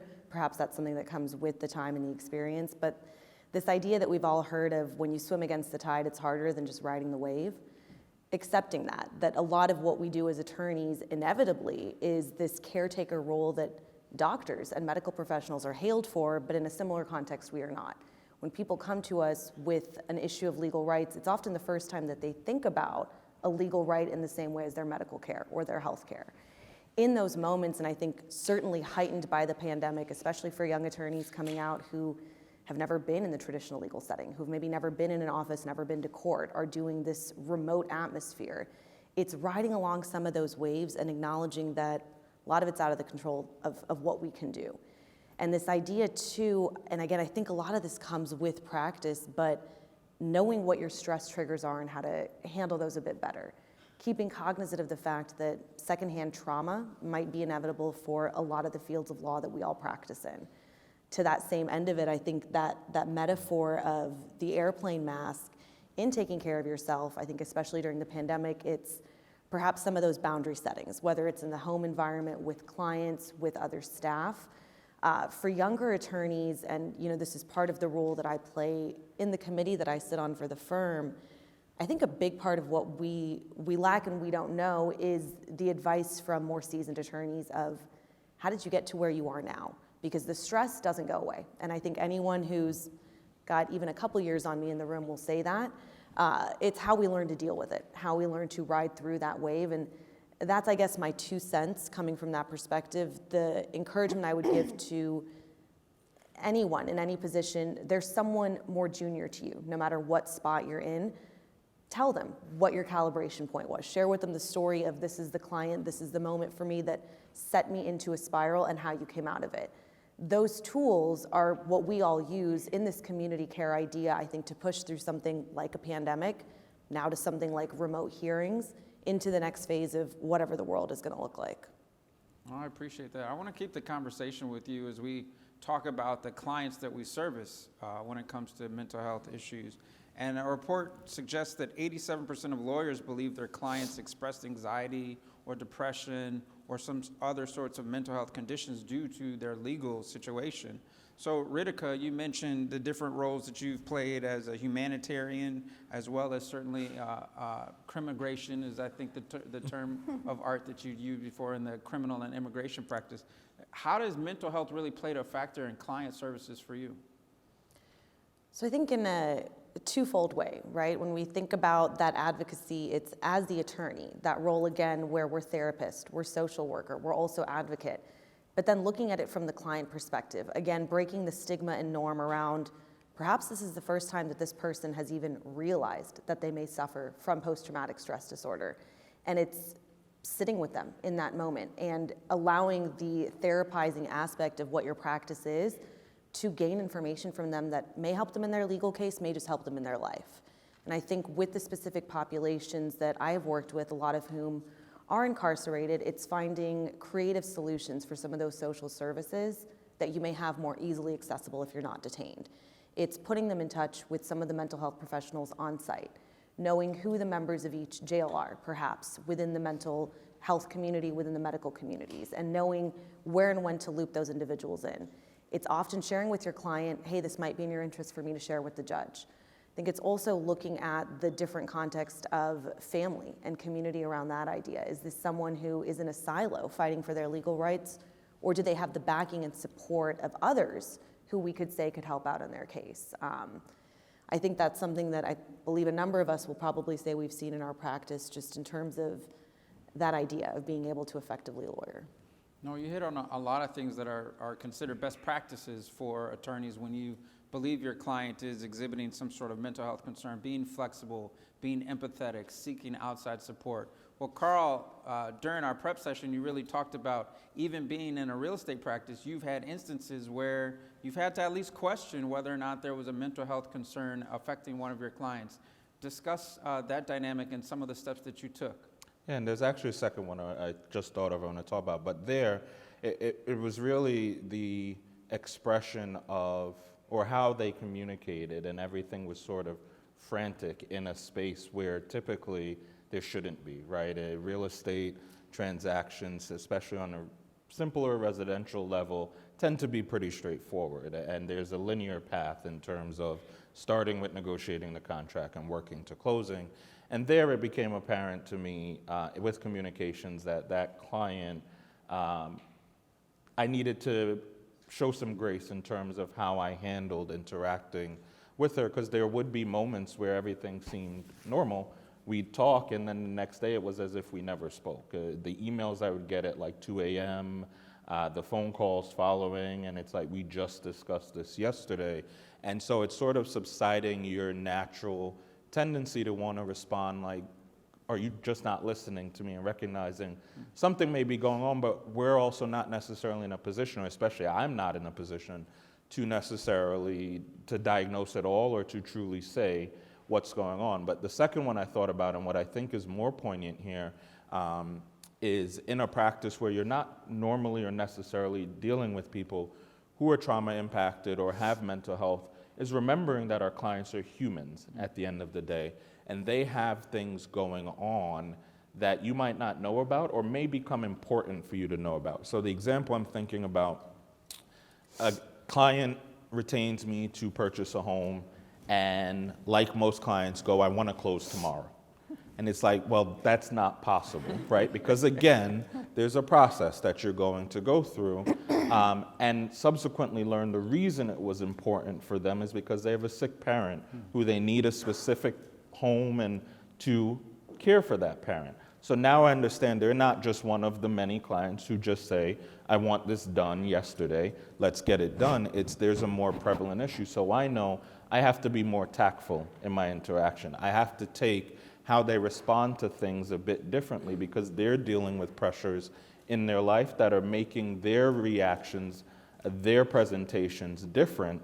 And it may not, and it goes more to the anxiety and stress than larger issues, but it's important to recognize that I shouldn't exacerbate that by saying, and I almost had the moment actually this morning in responding to an email, a document was provided to me by seller's attorney. It came to me yesterday afternoon, realized the client had emailed in the morning yesterday and said, I heard you were given the document. My natural reaction was to go, well, somebody told you that before it was actually given to me, because I felt like the client was really saying, why haven't you given it to me yet? And in reality, that's not really the case. And even if they are, I don't need to be that person to push back and say, well, I didn't get it till 5 p.m. I get that somebody told you at 10 a.m. I got it, but I didn't. And then realize that I would just make the circumstance poor for no reason. Because the client, again, has concerns they're dealing with, they want this to get done. And I'm in a position to show them grace and accept that I can put my ego and my feelings aside and not create a negative situation really unnecessarily. No, that's important. Robin, I'm going to Can turn I to add you. one thing?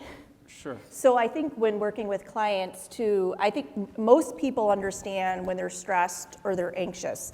The weird thing about depression that all of you should know is that it's a very tricky illness. A lot of people don't know that they're actually depressed. And I know that sounds weird, right? You would like, of course, I'm going to know I'm depressed. But it creeps up on you, like in Carl, like what you were describing, just kind of having those fears of kind of like, leaving the firm and kind of moving on, and you just felt like you couldn't get out of bed. The symptoms are really subtle. From an outsider's perspective, your attorney, you're going to be like, yeah, of course you're depressed, but that person may not know. And so, kind of asking them questions like, what are you feeling? What are you thinking? What are you experiencing? You can kind of draw it out of them and then, make an appropriate referral. I do want to stay with you, actually, Robin, because I think you also shared during our prep session some of your own experience serving clients in a client population that certainly suffers with mental health concerns. And we've certainly heard from Ritika on a criminal immigration side of things, Carl on a civil practice perspective and experience. But when you're in the middle of these very stressful, taxing situations, you use the term compassion fatigue. So maybe you can talk a little bit on your own intersection from client services standpoint and describe for our audience what is compassion fatigue. So compassion fatigue is really, taking on whatever the other person is experiencing, really not separating yourself or having that boundary. I can imagine you, experienced that a lot. And it's really, as a younger attorney, I definitely experienced that in the public defender's office. I had a client who was depressed. We didn't know it, we didn't understand that, but he medicated himself, right? And unfortunately, he, instead of getting him substance abuse treatment in a timely manner, he unfortunately experienced a situation where he was overdosing. Mom called the paramedics. He thought she was calling the police. And so you can hear on the 911 call him screaming at her, saying, put down the phone. She's just trying to get him help so he doesn't die. And he unfortunately ends up killing her because he's very high. He thinks she's trying to get him into trouble, right? And so I will never forget the moment the judge called me back into chambers and said, I need to tell you about this. He's in jail. he killed his mother. And we both were just like, and he was very, very senior to me, but I could see it in his eyes, like he had just really, really let it get to him. And unfortunately, I continued on that path, right? I would take calls from him from the jail at any hour of the day, really trying to assist him because I felt bad that we didn't do more earlier, right? And that's when I switched to the state's attorney's office. I'm like, there's got to be a better way of this because I became depressed. I was just thinking about everything that was going on with him all the time. I didn't set that boundary. And it's really difficult as lawyers because we need to be compassionate. We need to be empathetic, right? We need to care, but then you have to have like a stop point. And what's really important too, as in solo practice, and that's why bar associations are so important, is that you need to be able to talk to someone.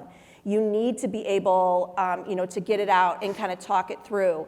And in large firms, you have that opportunity, but solo practitioners don't. And in my profession as a therapist, I get supervision from other therapists, right? And so I'm able to kind of talk through all those cases. But I think really, the best thing you can do for yourself to kind of prevent compassion fatigue is, one, to know that it exists, know what it is. When you have a file laying on your desk, be like, okay, this is going, because some files are going to trigger you more than others, right? Especially if it ties into something in your past.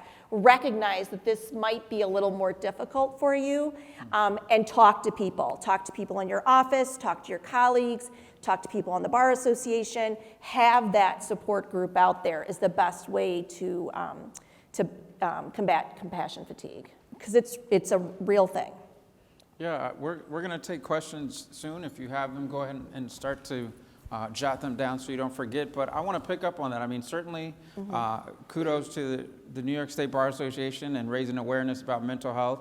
It's important that we do utilize the resources around us to discuss or talk about these issues.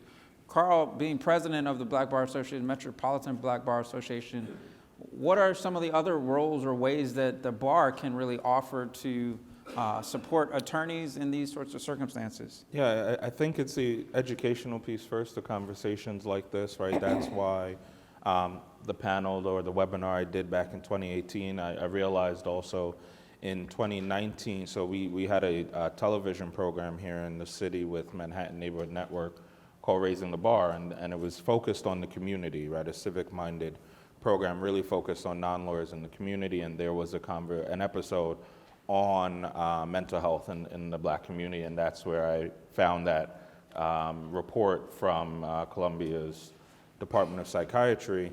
But it's making the commitment to open the floor for the conversations, for making people feel comfortable that we can destigmatize these issues. We can be okay saying that I'm an attorney, I'm successful, but I have issues, right? And some of the issues might be my own. Some of them may be secondhand trauma, right? It may be the issues that you develop in dealing with the stresses of the practice. And so then it's making sure people know the various resources. So Robin touched on it a bit, but the lawyer assistance program, right? This City Bar Association here has an amazing lawyer assistance program, and I think a lot of people think of it only for substance abuse. But the reality is that it is available for attorneys dealing with all types of issues, including mental health issues, other addictions. I know they have an AA program also, but then there is the confidential aspect, right? Because again, a lot of people are not comfortable being open and saying that I have a problem, but when we're in a profession where you're the problem solver, you're not supposed to be the person with the problem. So they offer a 24/7 hotline that's completely confidential, right? An ability to have an initial conversation if you're not at the point where you want to go out and seek a therapist or psychiatrist, that type of help. And so one of the things, the focus, and it's part of why I'm grateful Madam President invited me to participate, because our goals aligned in this space. My theme for the year is expanding our reach, and part of that is the H being health. It's an acronym for resources, education, advocacy, community, and health. But that health piece really is really focused on mental health, right? And so I'm in talks with the City Bar Legal Assistance, Lawyers Assistance Program on doing a 2-part series in March and then May, which is Mental Health Awareness Month, focusing on information and conversations like this for the Black community, because as we've seen from the stats, it's underreported, and the seeking of help is not there, right? And so it's providing that space for people to really feel comfortable paying attention to this as just as important as your physical health. Absolutely. We're going to take one more question for Ritika and then come to the audience before our last question for the panel. So the New York State Bar Association also had its own report on attorney well-being, and it suggests in their findings that attorneys between the years of 5 and 15 years reported being the most stressed and least satisfied. I don't know why. Practicing attorneys. Bunch of complainers. You're co-chair of an attorney life committee, if you will, for associates at Henshaw. Describe or discuss some of the activities that you've done and how that makes a difference. So I think one of the points that Robin had actually touched upon that I'm hoping we can expand a bit more is this idea I'm going to call inclusiveness as well with some of the social events that we do. I think promoting events that are not always focused on alcohol as a component of social drinking. That's a great way and a great step, an initiative. One of the undertakings we recently did was to organize a community service event for each different office in honor of Martin Luther King Jr. Day. Now that was something we did honoring the day, but it was an initiative we took for social events that aren't centered around this idea of potentially a pathway to substance abuse. The other big components of what we do are mentorship programs, and I think I've touched upon this before, and I'll continue to harp on the idea of community care, really reaching out to anyone you know, whether they're at your level, lower, higher, what have you, asking for their story, sharing with them what your own story was. This inclusiveness that we create by letting everybody know it's okay, normalizing, discussing it. And then I think to Carl's point, if you're in a situation where someone needs more serious help, knowing that there's committees like this, that there are programs that Kirkland has, that you have other solo practitioner friends who you know have seen this and survived through it. Understanding what your limitations are as an attorney for yourself so that we're able to uphold that entire oxygen mask idea. Absolutely. Let's go to our first question. Hi, thanks for this panel. I didn't hear much of, and maybe even anything about social media. We know how much that affects young people. I wonder if there are also statistics with respect to law students and young lawyers.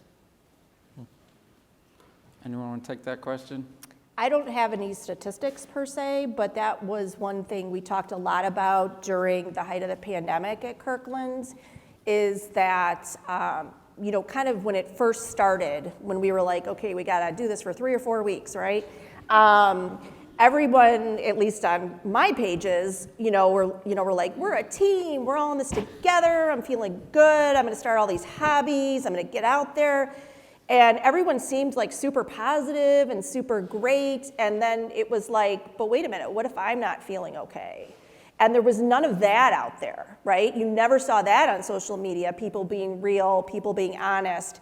And it just created even more issues because then people felt more isolated, they felt like ashamed, asking for help, the stigma, that sort of thing. So there's a huge, huge issue with that. I mean, and we see that all the time. What's seen on Facebook isn't necessarily real, right? But during the height of the pandemic, it just became even more apparent. I was actually referring to the effect of needing likes, the addictive nature of social media, the effect that Instagram has had, particularly on young women. Do we see the same sort of effect on young lawyers and law students? I don't think have any so. information on that. I think to some degree we have to. I think and I'll use, so I'm licensed in Texas and I'll use our state bar as a not great example. The way we release how people pass the bar is by their name. So if you don't pass the bar, everyone who in your life knows you were going to sit for the bar that year knew you didn't pass the bar. So if New York's the same way, I think that idea of, especially coming out of law school, entering early into your career, the way that social media, and it is something I think that's a generational divide to some degree, it's promoting all these great things that I got into law school, I passed the bar. And it's, if you don't see someone posting that, perhaps they had that success, but that's not their method of sharing it. And I think it does create sometimes a hostility in a workplace environment. I don't know that statistically we have enough to render it the same as how, we see with other demographics suffering from social media. But I think in the summer, the newer generations of attorneys supposedly, not so sure about how that carries on into practice. I'll tell just a personal story. Thank you for your question. But I try and take a break from social media 1 or 2 weeks out of a month, if not an entire month. And I do find that it does provide a calming effect of just unplugging, not having to be in the mix of everybody's doing such and such and everybody has to post where they're at, having great time in their life, which is always fun to see. But I think we have to self-medicate, as we kind of talked about here, self-help in other ways besides just going to substances. And some of that is, putting in place hard disciplines, if you will. Thank you for that question. We'll take the other question in the back. Yes. Thank you. And thank you for this very knowledgeable and compassionate and important discussion. It's very much appreciated. Two disparate issues I want to raise. There are certain relationships that you have not addressed and that also need to be thought about. Those include the relationships between adversaries. There is a phrase that I would love to erase from our lexicon, and that is zealous advocacy. It's a horrific phrase.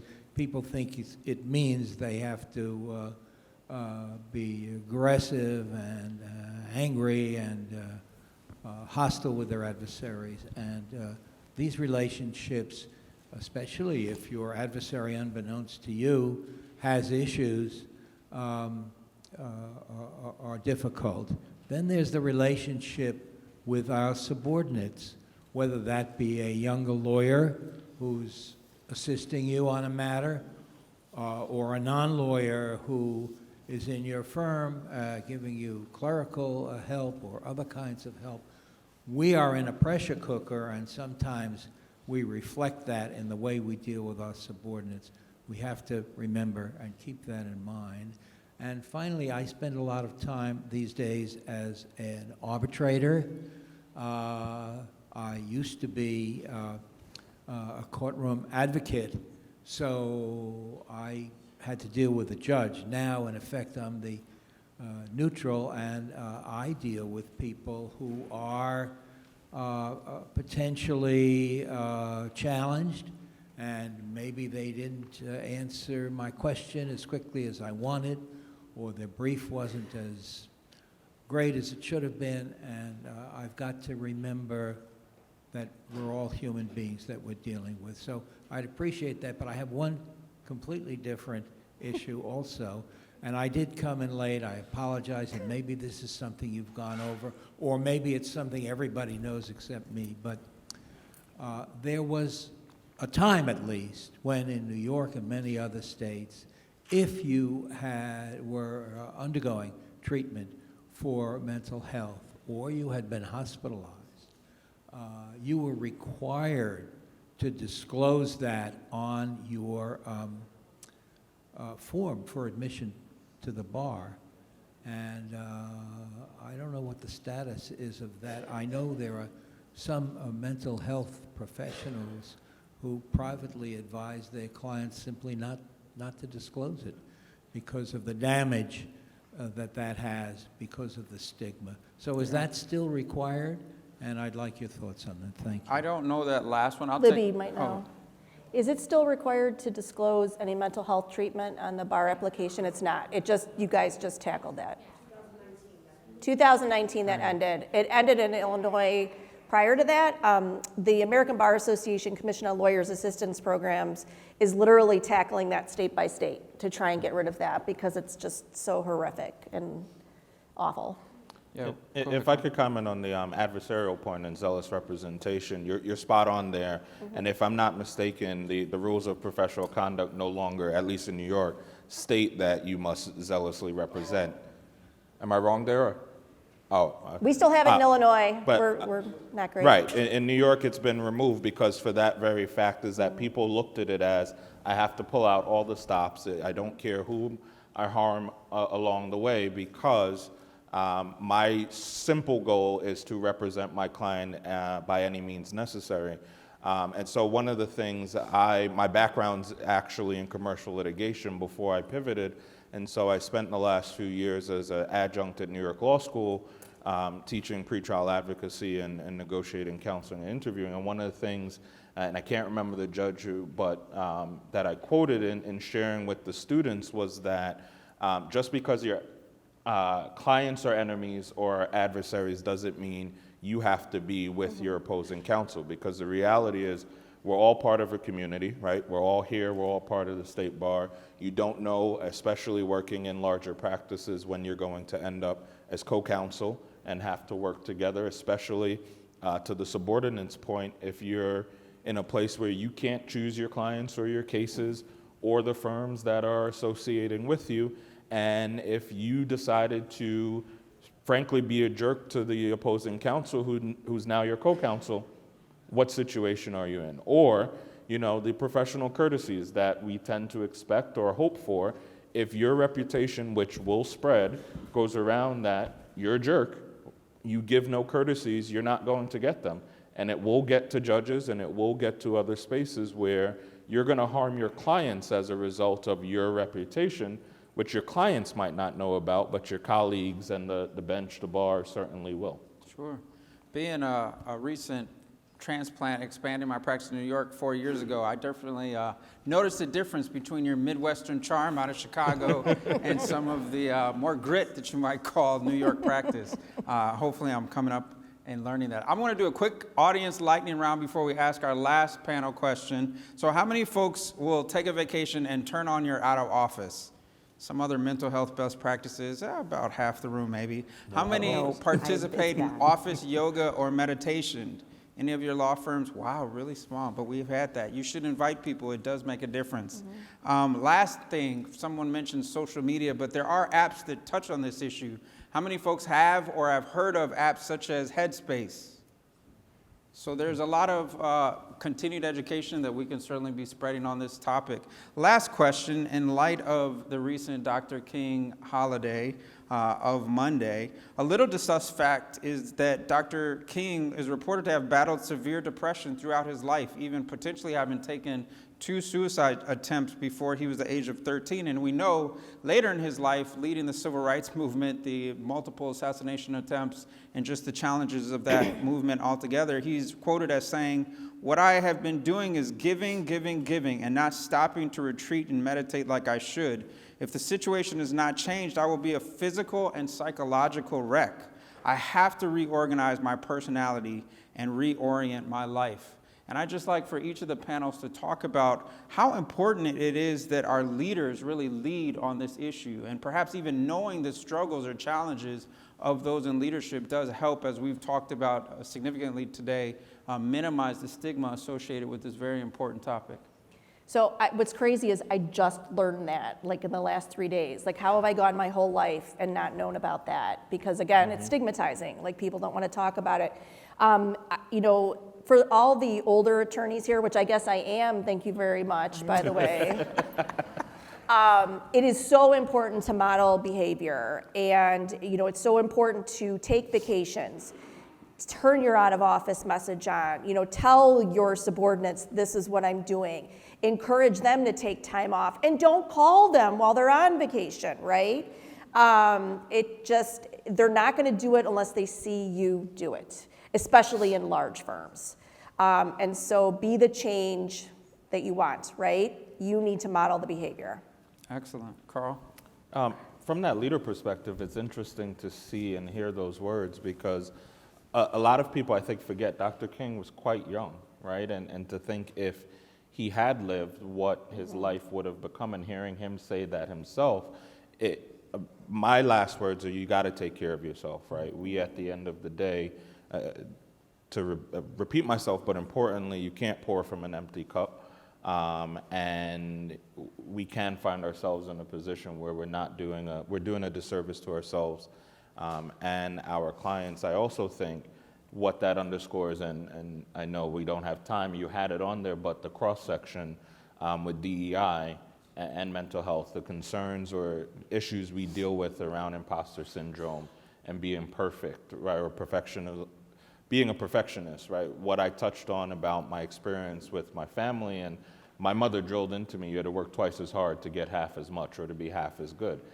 That's problematic to deal with when you really think about it, and we don't have time to really get into that. But that just made me think of that and the struggles that we all face it different ways. And just at the end of the day, we have to find ways to take care of ourselves and be okay with saying I'm not okay, I need help, and I can get back to the best version of myself. I'm glad that neurodiversity is becoming a growing topic in diversity conversations. Ritika, if you'll close us out. So I had a paralegal a number of years ago. I don't want to say how many because now I'll probably date myself a bit. You're the young one. Okay, so we're going to go with it. Probably 9 years ago, I had a paralegal saw me spiraling on the phone with a client. I hung up and I look at her and she is just as cool as a cucumber. And I said, how'd you do that? She said, well, I got 20 years on you. But I'll also tell you something that I learned very early on. Just because we provide a service to people does not mean we are their servants. I think being cognizant of that it's been something I'm still working on throughout my career, coupling that idea with this idea of community care. Now, when DL asked the question to the audience, how many of you put an out of office on? I didn't raise my hand. Carl looked at me and said, you don't do that? I said, I don't. It's not a good practice, right? But part of my community care is that my boss, my paralegal, the attorneys that work alongside me, they know that I won't. They know I'm one of those people that has a hard time fully stepping away. So in turn, what they will do is, I think to Robin's point, they won't call, they won't email. They will tell clients she's out of the office unless you are actively being deported or your life is on the line, which kind of the two scenarios we work with. Don't call her, don't bug her. And I think that is also an important part of the conversation in addressing that stigma. It's me acknowledging to them, hey, I know my fire is gonna burn out if I don't pour into my own cup, but I'm not great at telling everyone else in the world to give me that time. So relying on those around you to give you that backing when you can't do it yourself, that's part of the asking for help. That's part of this idea of accepting what we can control and what we can't, and knowing that mental health and getting access to services to help is actually in our control.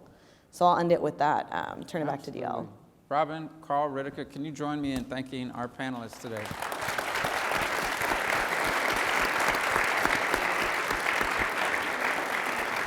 Please sit tight. I know Sherry is going to introduce our third and final panel for the afternoon. Thank you.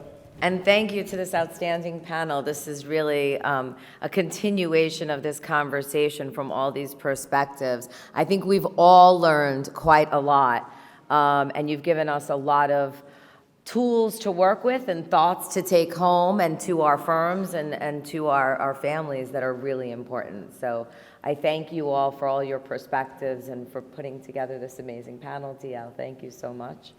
And we're going to take another break while we change the microphones to our third and final panel. But while we do that, Libby Carino and I have some exciting news to share with you about a new program that the New York State Bar Association is working with and supporting for all of you.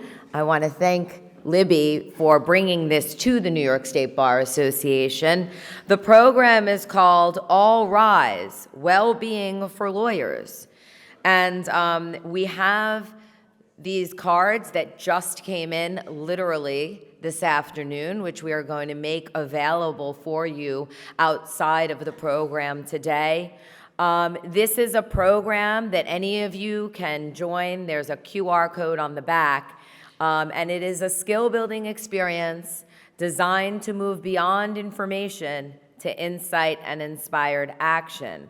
And before I turn it over to Libby to just give you a little bit more of the details about the program, I would like to share with all of you, listening to the discussions today and the panel that we just had, makes you think about certain things that I feel all of us as lawyers grapple with. So in our new world with technology, I think one of the things that my kids constantly remind me about, and they're grown teenagers and 20-somethings now, is, Mom, be present. Be present in the moment. And as was discussed a little bit by our panel, one of the things I think is we try to be there for our clients, for our colleagues, and for our families. And sometimes it is not only difficult to find time for yourself, but to realize that you're present in the moment. And so I'd like to leave you with this one thought. It's one that I've been having quite a lot and trying to work through, which is, how many of you have been at a program, in a meeting, on a webinar, or a virtual program or meeting, and gotten involved in something else, checking your emails, answering a phone call, and realized that you missed that moment? Now take that a step further, and how many of you have been with your families, your loved ones, and your friends, and in order to respond, have missed that moment? So let's think about that, and let's make sure that we learn to be better present in the moment, not only for ourselves, our families, but our clients. And I'm going to turn it over to Libby. Thank you. Thank you, Madam President. Again, as Sherry mentioned, the All Rise Wellbeing for Lawyers program is the first ever from the New York State Bar Association, where we go from information into skill building and practical development of many of the things that you've heard here on the stage today. Our two presenters of the program, Amy Johnston and Ashley Frankel, have joined us here in the front. So if there's questions about the program, they are here. But this program is for you if you are committed to cultivating well-being, if you want to succeed in supporting yourself, and you want to understand the importance of community, which you heard up on this stage. We do this training together. We learn from one another, and we are so excited to bring this to New York. So I hope you'll take one of these and tell your friends. Thank you.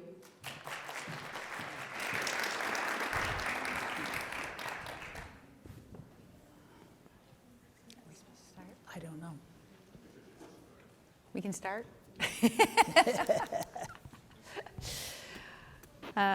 So I'm going to go ahead and get started since we're already a little bit more than 5 minutes into our panel discussion. But this panel is on incarceration and mental health. I wanted to start with some history. Since our inception as a nation, the United States has struggled to humanely care for people with mental illness. And as far back as the 1700s, people with mental illness frequently ended up in jails, prisons, or poorhouses, much like today. For a period of time, our nation sought to care for people with mental illness through publicly funded state hospitals, which were intended to offer treatment and more humane conditions. But by the 1900s, it was evident that these state hospitals were a failure. And instead of humanely treating people, they were warehousing people, often in appalling conditions. Thus began what is commonly referred to as the deinstitutionalization movement, the effort to close these state hospitals in favor of community-based care.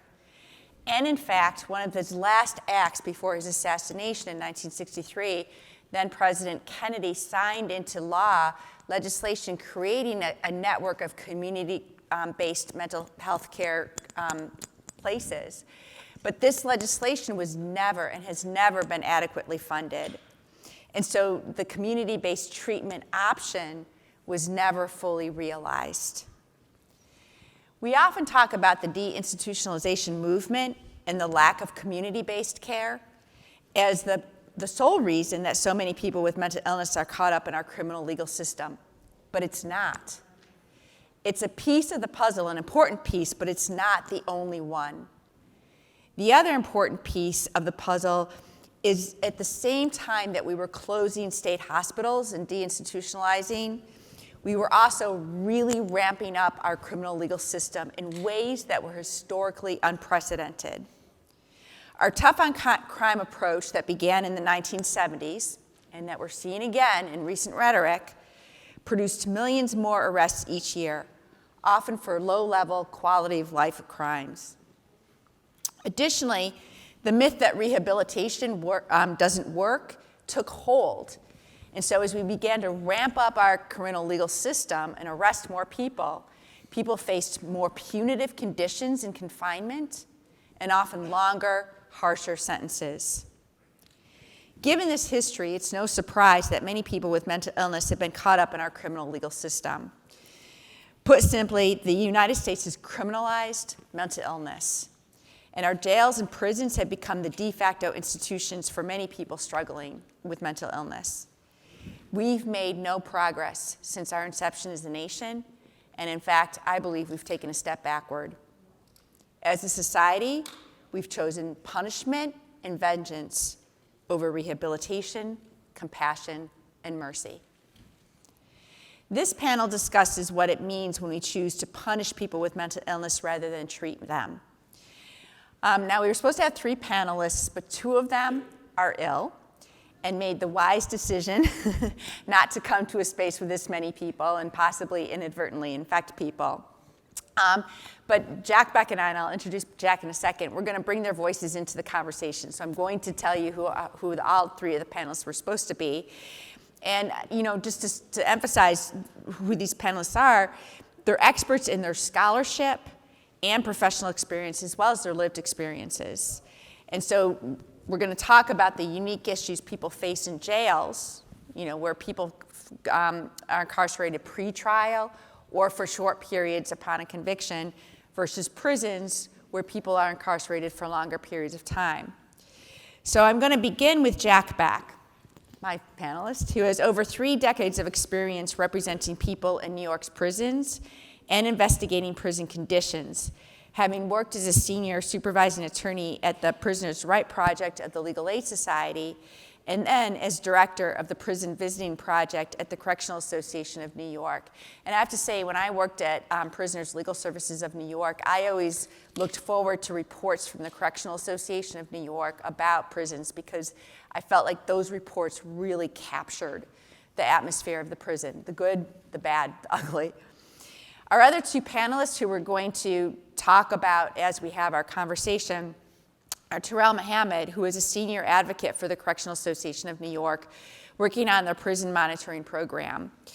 He is also a founding member of the New York chapter of the Campaign for Alternatives to Isolated Confinement. And his work is informed by his life experience. He spent over 27 years in prison, where he earned a BA from Syracuse University and a master's degree from New York Theological Seminary. And one of the things I'll draw upon in talking about what Terrell brought to the conversation and all the conversations we had before this panel, he did a video for We Are Witnesses as part of the Marshall Project. I would encourage everybody here to go watch that video. It just was really important to hear what he has to say. And then our other panelist who informs this conversation is Sharon White Harrigan, who's the executive director of the Women's Community Justice Association, a gender-specific trauma-informed advocacy for justice agency that amplifies the voices of women who are experts by virtue of their life experiences. In her work and advocacy, she draws upon her experience as a licensed social worker and a survivor of domestic violence, as well as 11 years of incarceration. And so I'm going to start by turning to Jack and asking him to talk to us a little bit about the data on the number of people with mental illness who are caught up in our criminal legal system and our jails and our prisons, because I know you've got very recent data on this. Well, thank you very much. Some people might not know what the Correctional Association is. It is actually has state authority, laws going back to the 1840s that allow this outside organization to go in and monitor conditions inside the New York State prisons. While I was there for 14 years, I literally went to almost every state prison, and I could go anywhere in those prisons I wanted to go talk to. I talked to probably more than 15,000 individuals during those visits. So I have a really kind of good sense. Mohammed worked with me there, and I remember hiring him. After so many years inside, he was so knowledgeable and really working with people that are formerly incarcerated. You get a new perspective on what goes on, and also, it's one of my big issues about peers. People would talk to him very different than they would talk to me, regardless of how much experience I had, kind of going in there. So that's why we wanted them, and unfortunately they couldn't make it, but I'll try to reflect on some of his stuff. So about the system, I'm a data junkie. I've been the data person on a lot of advocacy work I do. So I study trends, and that's what I did also at the CA, looking at where things are happening. So I'm going to talk about the state system. It's Department of Correction and Community Supervision. DOCS is the term that they use. We've had a very dramatic change in New York State. In 1999, there were 72,650 people in our prisons, and now there are 31,310 people as of January 1st, so of this year. That's a massive reduction of over 57%, and just in the last 5 years, it was 50,000 5 years ago, and now it's down to 31,000. So we have done something, we have decarcerated in some respects. Unfortunately, we haven't done a great job when we have done that, and in fact, some of the situation has gotten worse in there because more low-level felonies are not necessarily going upstate. There are more people with violent crimes, and I think there's a harsher environment there than there was even when we had less. Also, you have to know that our correctional system, as our whole criminal legal system, is very racially biased. In the state prison system, about 49% people are African American, 24% are Latinx, and 23% are white. However, most of the prisons are upstate, far upstate, where 90 to 95% of the staff are white. They don't see people of color in their communities, and the only time they see them is when they're wearing green inside the prison.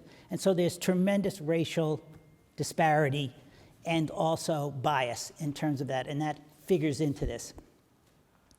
We're here to focus on mental health, and huge numbers of people with mental health needs are incarcerated. In the New York State system, mental health care is provided by the Office of Mental Health, even inside the prisons. That happened several decades ago, but they're also kind of guests in that unit, and so there are real problems with the adequacy of their services. But the latest data is that unfortunately, also, OMH doesn't provide information as frequently as some of us would like. I have a pending FOIL request, and that's about 5 months old. But as of the last data that is publicly available is in September of 2021, there were 8,174 people representing 26%. About a quarter of the population is actually on the OMH caseload. That number 2 decades ago was 13%. The percentage has constantly been going up. I think somewhat it's because there's greater emphasis on trying to actually diagnose, but there's a very large number of people inside our state prisons that have mental health needs. Inside the prison, people are in the general prison population, but there are also specialized residential treatment programs inside of the prison. Okay, so they'll live in a housing area with other people with mental health conditions and hopefully have greater contact with the mental health staff. That only represents about 1,050 people. So the vast majority of people, even with serious mental illness, are just out in the prison population. And that's really problematic, and we're going to get into that. I also just want to touch on the jails to kind of contrast them. I'm going to talk about New York City. I'm not talking about the state. In New York City, you also have had this tremendous reduction. When I was back at the Legal Aid Society, and I started in 1984, there were 20-some-odd thousand people in the jails. Now the number is almost 5,900 in the jails, so that's a massive reduction, although actually 2 years ago, the number was much less when we first had COVID and they were releasing people. But in the jails, 52% of the population have been designated having some mental health needs. More than half are on the mental health caseload, and 18% of those people have serious mental illness.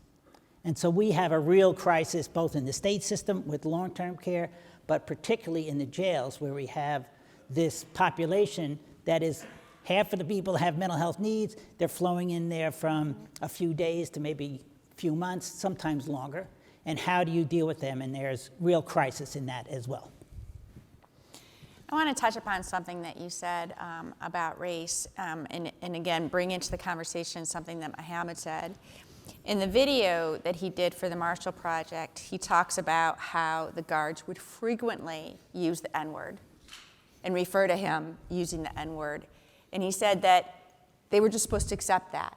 He was just supposed to accept that that was supposed to be okay. And of course, it's not okay. And when I had a follow-up conversation with Sharon White-Harrigan about it, she said the same thing. And that also, in her experience, not only would that derogatory, dehumanizing language be racial, but it would also be gendered. And she gave me examples of language that the guards would use with the women who were incarcerated that was incredibly denigrating. And both Sharon and Mohammed talked about how tying it to people with mental health needs, how that kind of dehumanizing, denigrating language only contributes to the atmosphere of lack of care, lack of compassion, lack of treatment, and making you feel worse about yourself as a human being, right? That you are under the control of somebody who views you like that, and there's nothing you can do. And the sense of helplessness that only perpetuates the cycle of, contributing to the mental health problems.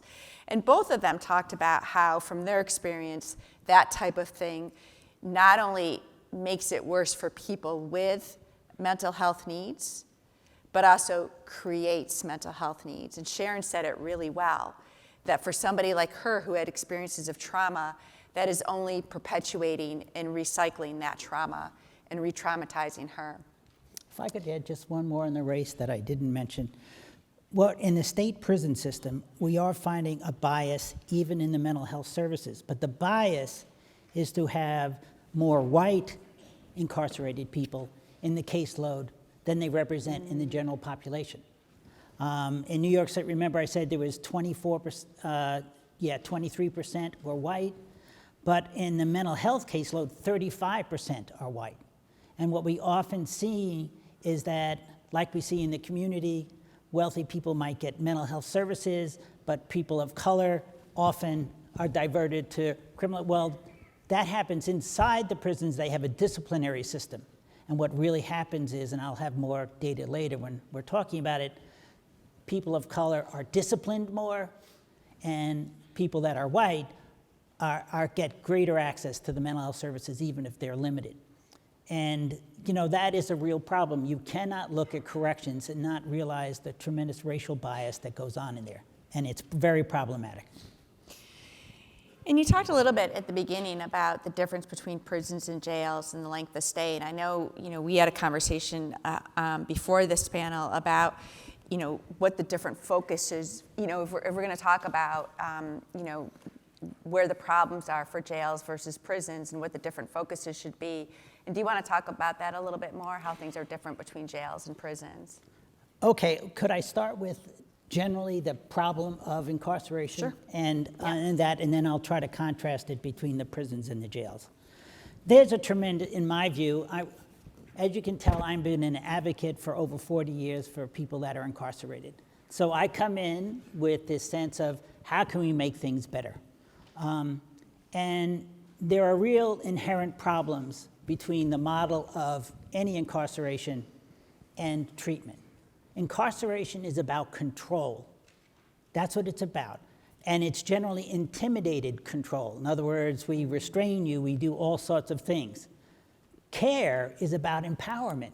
It's about having the patient, individual, being empowered to deal with their problem. You're trying to give them decision-making things so that they own that issue and they want to do something about it. Those often come in conflict inside.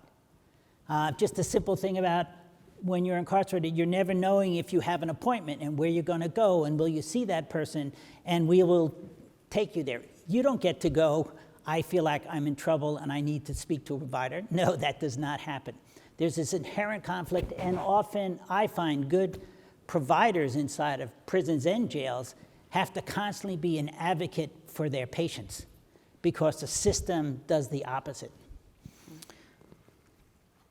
Similarly, any incarceral setting involves a lot of rules. Particularly, I know New York very well because I've been here for 40 years, but I do a lot of national work. It's all about rules and your compliance to rules. Well, that's sometimes very difficult for people that have mental health needs. You know, it's get up and get out, we're going to meals and stuff. If you don't move fast enough, if you're not responsive, if you're not doing, one of the main rule violations is violating a direct order. Inside of prison, if they tell you jump 10 feet, do what? You have to do it. Often people that have mental health needs are not as rapidly responsive to that. So we have a very rigid system that makes it very difficult for people who have mental health needs to actually respond to that. Also in prison, you have a mental health staff that's on the civilian side, but they're really, the prison is controlled by security staff. You are almost a guest in their house, and they very much make that known. And when they do training of providers that come into any carceral setting, they say, you have to be skeptical about what people are telling you. They're trying to manipulate you, they're trying to be dishonest with you, and it creates just the opposite of what a good provider, patient relationship is about. Can we communicate? Do you feel safe? Do we trust one another? They are constantly doing that. So we have many records that we've seen in mental health reports, manipulative behavior, even if it's gone to somebody saying they're going to harm themselves.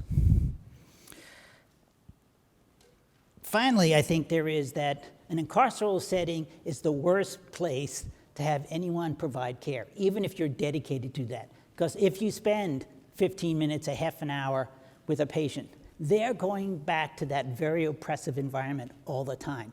You can't really control their environment unless you get on one of these residential units, and even those units are problematic. So there are a lot of general barriers. Two others that apply to both, and I'm almost done, is resources. Mental health staff generally are under-resourced in the community, but even more so when you get into a correctional setting. And they don't have also the notion of, can we control our space that we even have? Namely, I talk about these residential mental health units. I'll get to it in more detail, but sometimes they are the most punitive units inside of the jail, even though they're supposed to be helping to take care of people. So there are a lot of barriers. The difference is, now let's get to the differences. In a prison system, you really get to know your patients. They're going to be there a very long time, potentially. So you have an opportunity to create a really therapeutic relationship. Some people that I would interview, the only person I can talk to is my provider.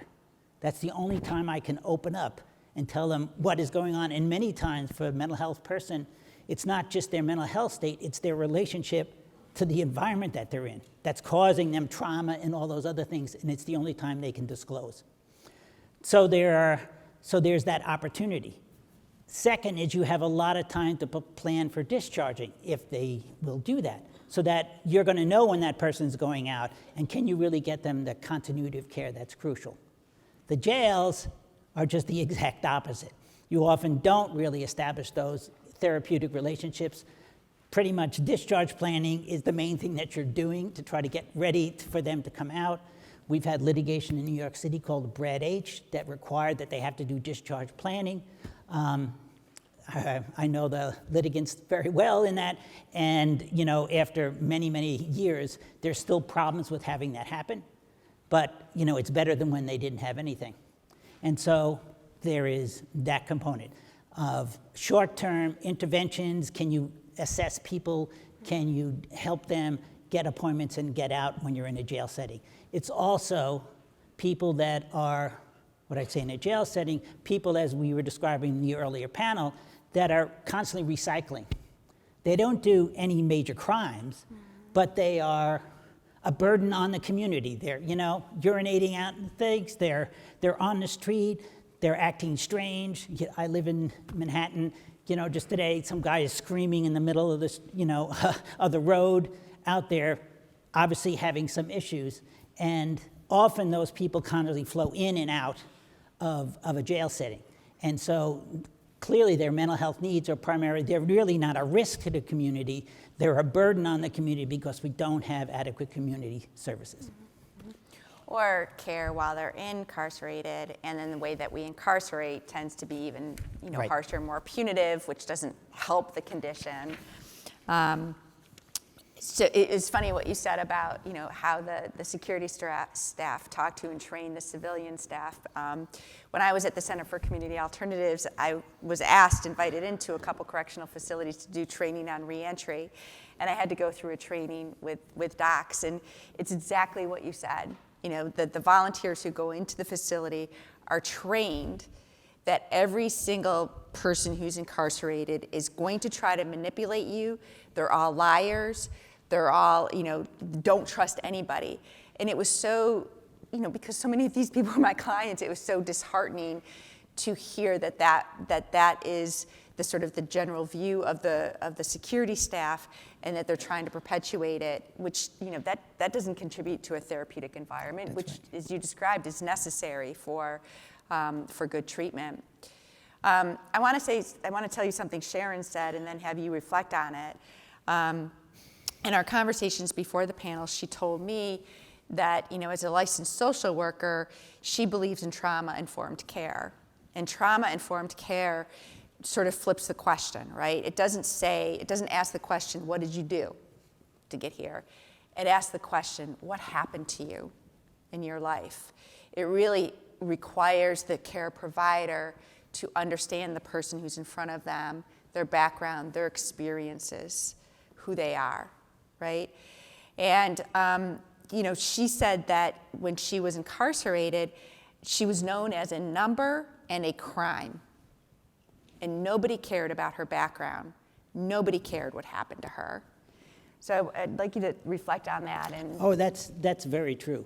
And also this kind of, as another element of that, is that the mental health staff are often given this very limited role, where if you were in a community and somebody comes in, you're going to be asking, what is going on in your environment, and how can we improve that situation?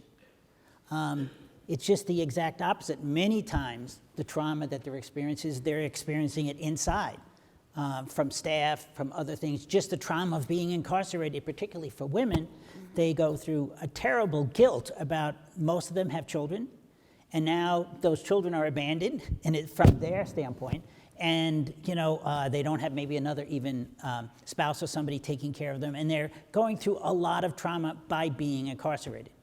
What we find is that instead of having an alliance between security staff and OMH staff to say, what is causing this person to be acting out? Is it a mental health issue? Is it the environmental issue? Is it a combination of the two?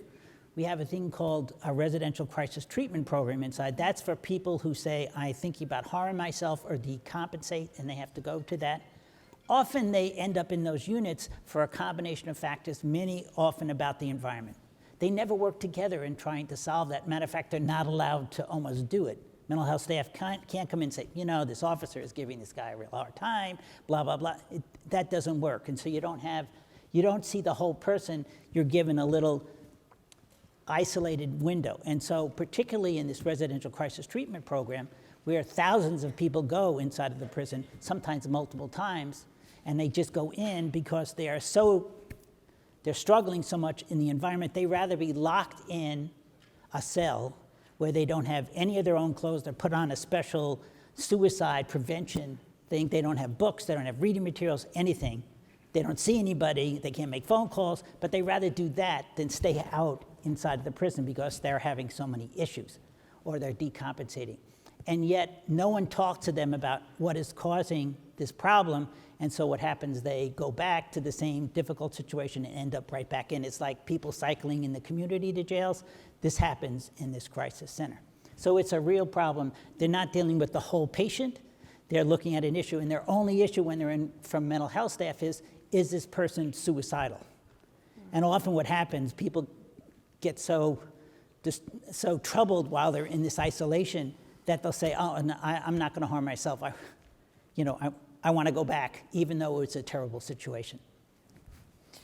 And that, sort of leads me to the next topic that we talked about, which is the excessive punishment for people with mental illness. that they experience, punishment that's even more harsh and severe than other people in a prison system. But I want to start here by reflecting on something Mohammed said, and he says this in his video. He talks about the amount of time that he spent in solitary confinement while he was incarcerated. And the way he talks about it is you lose the ability to understand who and where you are. And you begin to feel like the walls are closing in on you. You begin to see things that aren't there, and you begin to really question your own sanity. And Mohammed would not say he's somebody with a mental health issue, and yet that's what solitary did to him. So having given voice to that, could you talk a little bit more about how and why people with mental illness are subjected to excessive punishment in prison and jails? Yes. And by the way, just about the Muhammad story, because I knew him quite well, he literally said when he came home from prison, he could not go outside and walk on the street for a while. It took him months to feel comfortable enough to go out, kind of in the public, walking around. And I've heard many people say the same story. When you've been isolated, and I've talked to people that have been isolated for decades inside. Now it's changing. We'll talk about this law that we helped pass. But decades in those environments, you have to dehumanize yourself because you'll go crazy because you don't have social interaction. And so then to kind of reopen that, it's very traumatizing even after days. And he was in 6 years altogether over his 27 years inside. So what is it? DOC's response to aberrant or disruptive behavior is to issue what they call misbehavior reports. They call them tickets. And what that is that you will then go to a kangaroo court, literally 95% of the people are found guilty, and then you're removed to what? Total isolation. As you all know, the worst thing you can do for a person that has mental health needs is to just totally isolate them when they're only in their head and they have almost nothing. Supposed to have an hour out. Most people in those units, and I've visited all of them, don't even go out because they have to interact with guards, and there's a lot of, and they go out into a cage that's sometimes no bigger than your bathroom, where they're also alone outside for an hour. So often they don't do that. This is the control mechanism that docs use. And why it's so much used is since everybody is found guilty, if you are a staff person and you are having problems with a person or just don't like them, you write this ticket, that person is gone. You don't have to deal with them anymore because they're going to go to another unit. It's a way to make people disappear. And imagine if you had that. If the person, I'm having a bad day, but they talk back, they look at me the wrong way, I can make them go by filling out this little form. And you know that it's going to be successful. So what happened with mental health people? They were tremendously overrepresented in the disciplinary system. I'm talking about inside docs. By far, much higher numbers of people with mental health issues were placed in that situation. And by the way, that even happens we have residential mental health treatment programs. There's a law that I was partially involved in getting is the shoe exclusion law, where people with serious mental illness could not go into solitary confinement because we found so many people self-harming and the like. They had to be transferred to this residential, supposedly, treatment unit. I did an analysis of that data from 2017 to 2019. They were the most disciplined people in the entire system, even though they're in a therapeutic unit. The people that the average sentence, and most of the people were disciplined, during that 2.5-year period, they got 2 years more of disciplinary time. And they're on a therapeutic unit. This is the paradigm of punishment is how we control you rather than treating you. And it's a tragedy. And we've seen that in so many ways. And by the way, not surprisingly, the percentage of people on the OMH caseload, is higher in disciplinary confinement. We had a law passed 2 years ago that was implemented last year called the Halt Solitary Confinement Act. We saw that working just on the mental health issue by itself did not work. We had to end or severely limit solitary confinement. basically has a 15-day limit, and then you can go to what we call a rehabilitation residential unit, an RRU, where people have to get out 7 hours a day to have some sort of programming. We are restricting what docs and others can do. We were supposed to, under the law, we passed that essentially no one with a mental health case could go to that first 15 days for isolation. Right now, as of January 1st this year, 35% of the people in the SHU, that's what they call a special housing unit, are on the OMH caseload. Docs is basically just violating that part of the rule. And then there's also have to talk about the racial component. It is really, really serious. 23% of the people are white in those units, 10 and 9% are white. Namely, what they're doing is they're taking people of color, and they're disciplining and punishing them, and they're putting them in these settings. And we have 40% in the RRUs where people with mental health needs can go. 40% of them are people on the OMH caseload, far higher than the numbers elsewhere. So we still see this punishment paradigm. Punishment, we try to create things that are therapeutic. It's very hard to create a therapeutic environment in incarceration. And that's, if you have one message that I ask you to take home, that is it. It is very difficult to create a therapeutic environment. There are some examples, if I could just go on a little, of places where it has worked better. CAPS in New York City on Rikers Island is a program for people that have disciplinary issues in the New York City jails. And if you go on those units, the individuals are out all the time. They're interacting with not only provider staff, mental health staff, but a friend of mine who monitors Brad H. was just saying she went on there and COs were playing games at a table with other residents. You don't see that almost anywhere. That is an environment where therapy and engagement is the way to really try to solve these issues. Versus in docs, you would never see a security staff doing anything with the incarcerated person. So there are programs. There is in the doc system, there's a thing called intermediate care programs. Those are residential, non-disciplinary units. And I was just on one even though I'm retired, I go with the Correctional Association sometimes on visits. I was just at an ICP. And those people felt, what are the elements of good programs? Mm-hmm. You have to feel engaged, and you have to feel safe. And that was happening. This was kind of almost like a dormitory or a cubicle thing. And it was small. The security staff bought in with the corrections staff, and people said, no, I feel safe here. And I'll go to my programs, because sometimes people don't go to programs because they feel, real conflict. They felt safe there. It's not the best model. You could do so much more in your community, but you can create therapeutic environments in correctional setting, but it takes money, it takes commitment. And you have to get away from the punishment versus treatment model. You have to get away from punishment and do treatment. Yeah, and I want to emphasize that point too, because you've said that it's hard to, nearly impossible to establish a therapeutic environment in prison. That's because of how we choose to incarcerate. And there are places around the world that choose to incarcerate differently, and that choose to incarcerate in a more humane, more dignified way. And so I want to emphasize that point, that to a large extent, these are the choices that we've made as society about how we do things.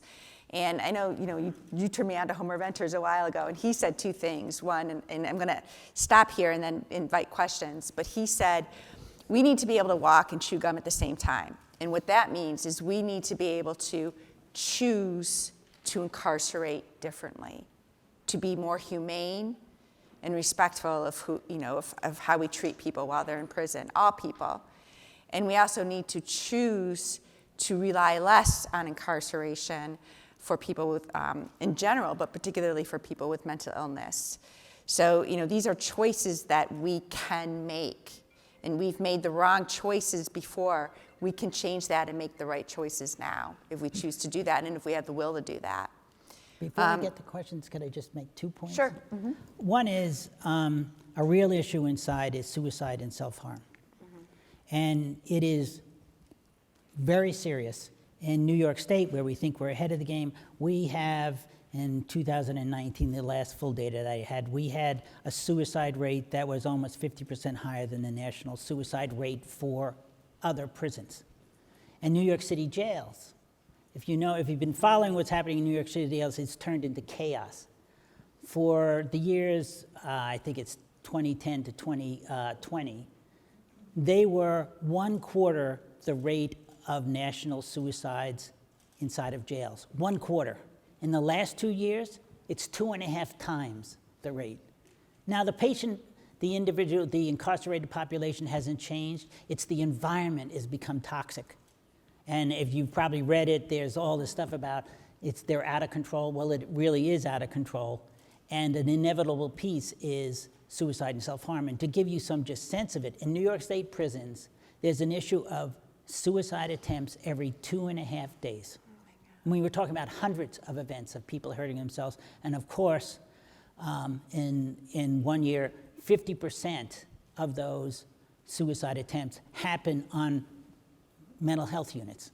50% when they represent 3% of the population. The other piece is that we don't have a lot of time to go into, but you wanted to talk, what is the alternative? And the alternative is help in prisons, but I'd rather emphasize the alternative is to have interventions before.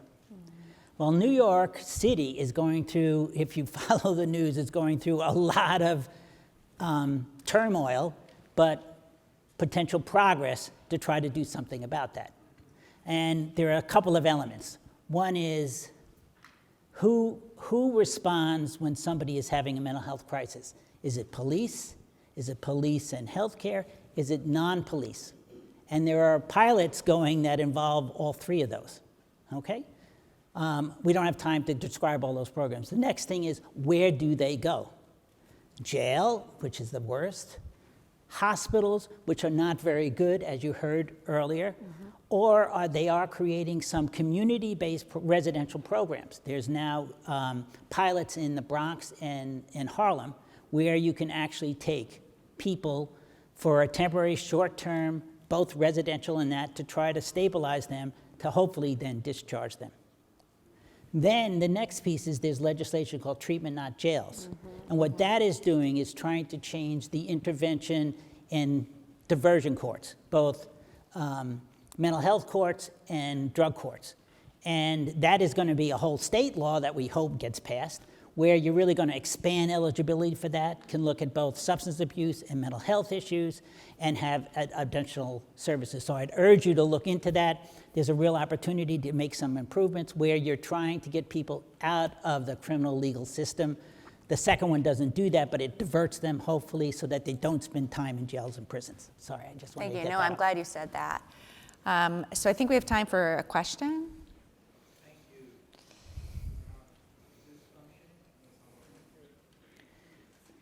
Might have to turn it on. Can it?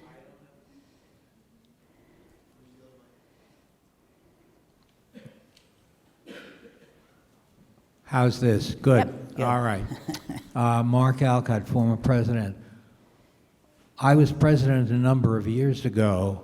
My first act, indeed, I think it was the day before I was inducted, was to visit a maximum security state prison under the aegis of the Correctional Association, led by my dear friend of decades, now departed, Bill Dean. Bill, who founded VOLS, the Volunteers of Legal Services, and also was the head of the Correctional Society, was a wonderful man. But he organized this trip for me at my request. And then I also went, I think the same day or the next day, there was a halfway house in the upper west side or somewhere that I visited, maintained by the Correctional Association. It is an extraordinary organization. It has state mandated status, and I would invite every president and other official of our association to do something like that. Sherry doesn't have to. She's a criminal defense lawyer. She's very knowledgeable about this, but others, I was a virgin, and it was tremendously important, and it helped me in many of my dealings thereafter. So I just wanted to convey that. Thank you. It's okay, Mark. It's always good to follow. Hi, Norm Effman. I'll use my other title, Executive Director, Wyoming County Attica Legal Aid Bureau. I want to thank both of you. This is material I've been dealing with for the last 30 or so years, or maybe since the Attica riot of '71. I like how he says that, dealing with. Yeah. So, but taking up on what you said, Patricia, about it's the choices that we make on how to deal with this.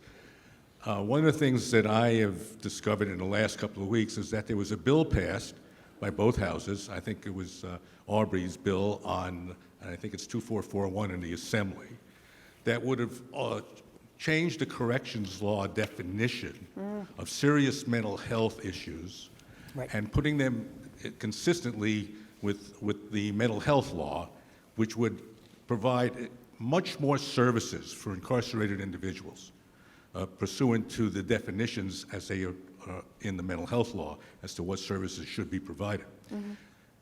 Now, I rarely speak against our governor because she is Buffalo and Go Bills, so that's part of it. But she vetoed that bill, and she vetoed it for one reason and one reason only: money. Mm-hmm. So whether it costs now, I don't know, it's probably $60,000, $70,000 for an average incarcerated individual. It's probably $150,000 for someone with mental health issues. But yeah, the issue has to be addressed. It is money. There's a bill out there. It's been vetoed. It could change the very environment that you talked about as far as the types of services available to incarcerated individuals. So for those of you that know her personally, you might want to speak with her. Yeah. I'll do my best. And I think we also, for things like that, we have to take the long view, right? Because while there's a short-term investment of money, if we do it right, people will leave prison and jail in better shape, and there will be fewer people in prison and jail, right? Yeah. And so it's a long-term investment, but unfortunately, politics is politics, right? And people too often just look at the short term. And she did veto a lot of legislation that wasn't part of the budget bill that has any type of, yeah. Thank you for letting us know that. So I don't know what we do with the veto, but I'm going to discuss that with the section meeting on criminal justice. It's coming up Saturday. So. Great. Thanks. One last question. We're running a little over. Hello, my name is Greg Salovek, and I'm a legal studies major at Mercy College, and I'm a senior. I just wanted to know, where do the mental health professionals in the prison system and in the jail system draw the line between inmates that are mentally ill and inmates that are not? Because I think that it goes without being said, anybody that knows anything about the system knows that most inmates in the general population do exhibit some antisocial behavior of some sort. So where do the people, like advocates like yourself, where do you draw the line, and how do you pick who gets help and who doesn't? It's actually a very good question, and I have just slight modification of it to talk about how the problem is. When we passed the shoe exclusion law that said people with serious mental illness had to be diverted from that, I've been following all the data on all of a sudden the diagnosis changed from psychotic, old Axis 1 to now antisocial behavior, Axis 2 that didn't qualify them. When you have mental health staff making decisions about diagnoses that have an impact on housing and the other, that is really problematic. It's dual loyalty because they know that their kids play baseball with the security staff in the community. And if I am now going to be making decisions that are going to be contrary to what security wants, I'm in trouble. And so there is this line that we see that is very fluid. I am part of the Justice Center in New York, has actually authority looking at the implementation of the shoe exclusion law and the new HALT law. and there was an advisory group, and somehow they let me on it. And we pushed to have outside psychiatrist, a doctor from Harvard, looking at mental health charts. And he constantly sees that the diagnosis sometimes doesn't match the medications that they're on.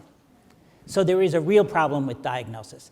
They have 4 different levels, and which level you had impacts where you live and how they're going to respond. So it is problematic. I'll let it go at that. Yeah.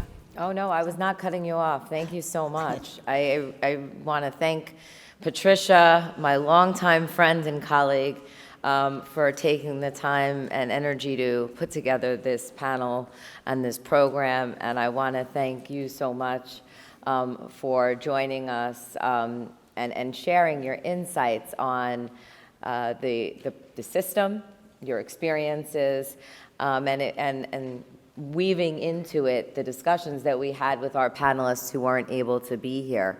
I would just certainly add, for those of you who don't recognize, this is clearly an issue that is very near and dear to my heart. This is something that in my practice I deal with every day, and it is something that needs change. What we have to remember is when somebody breaks their arm, we send them to the emergency room. We get them an x-ray, they see an orthopedist, and they get a cast.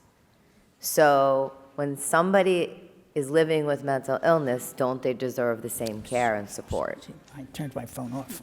So thank you so much for joining us. Thank you very much. I look forward to seeing you this evening Yes, you gotta go. at the I know. reception. Bye-bye. See.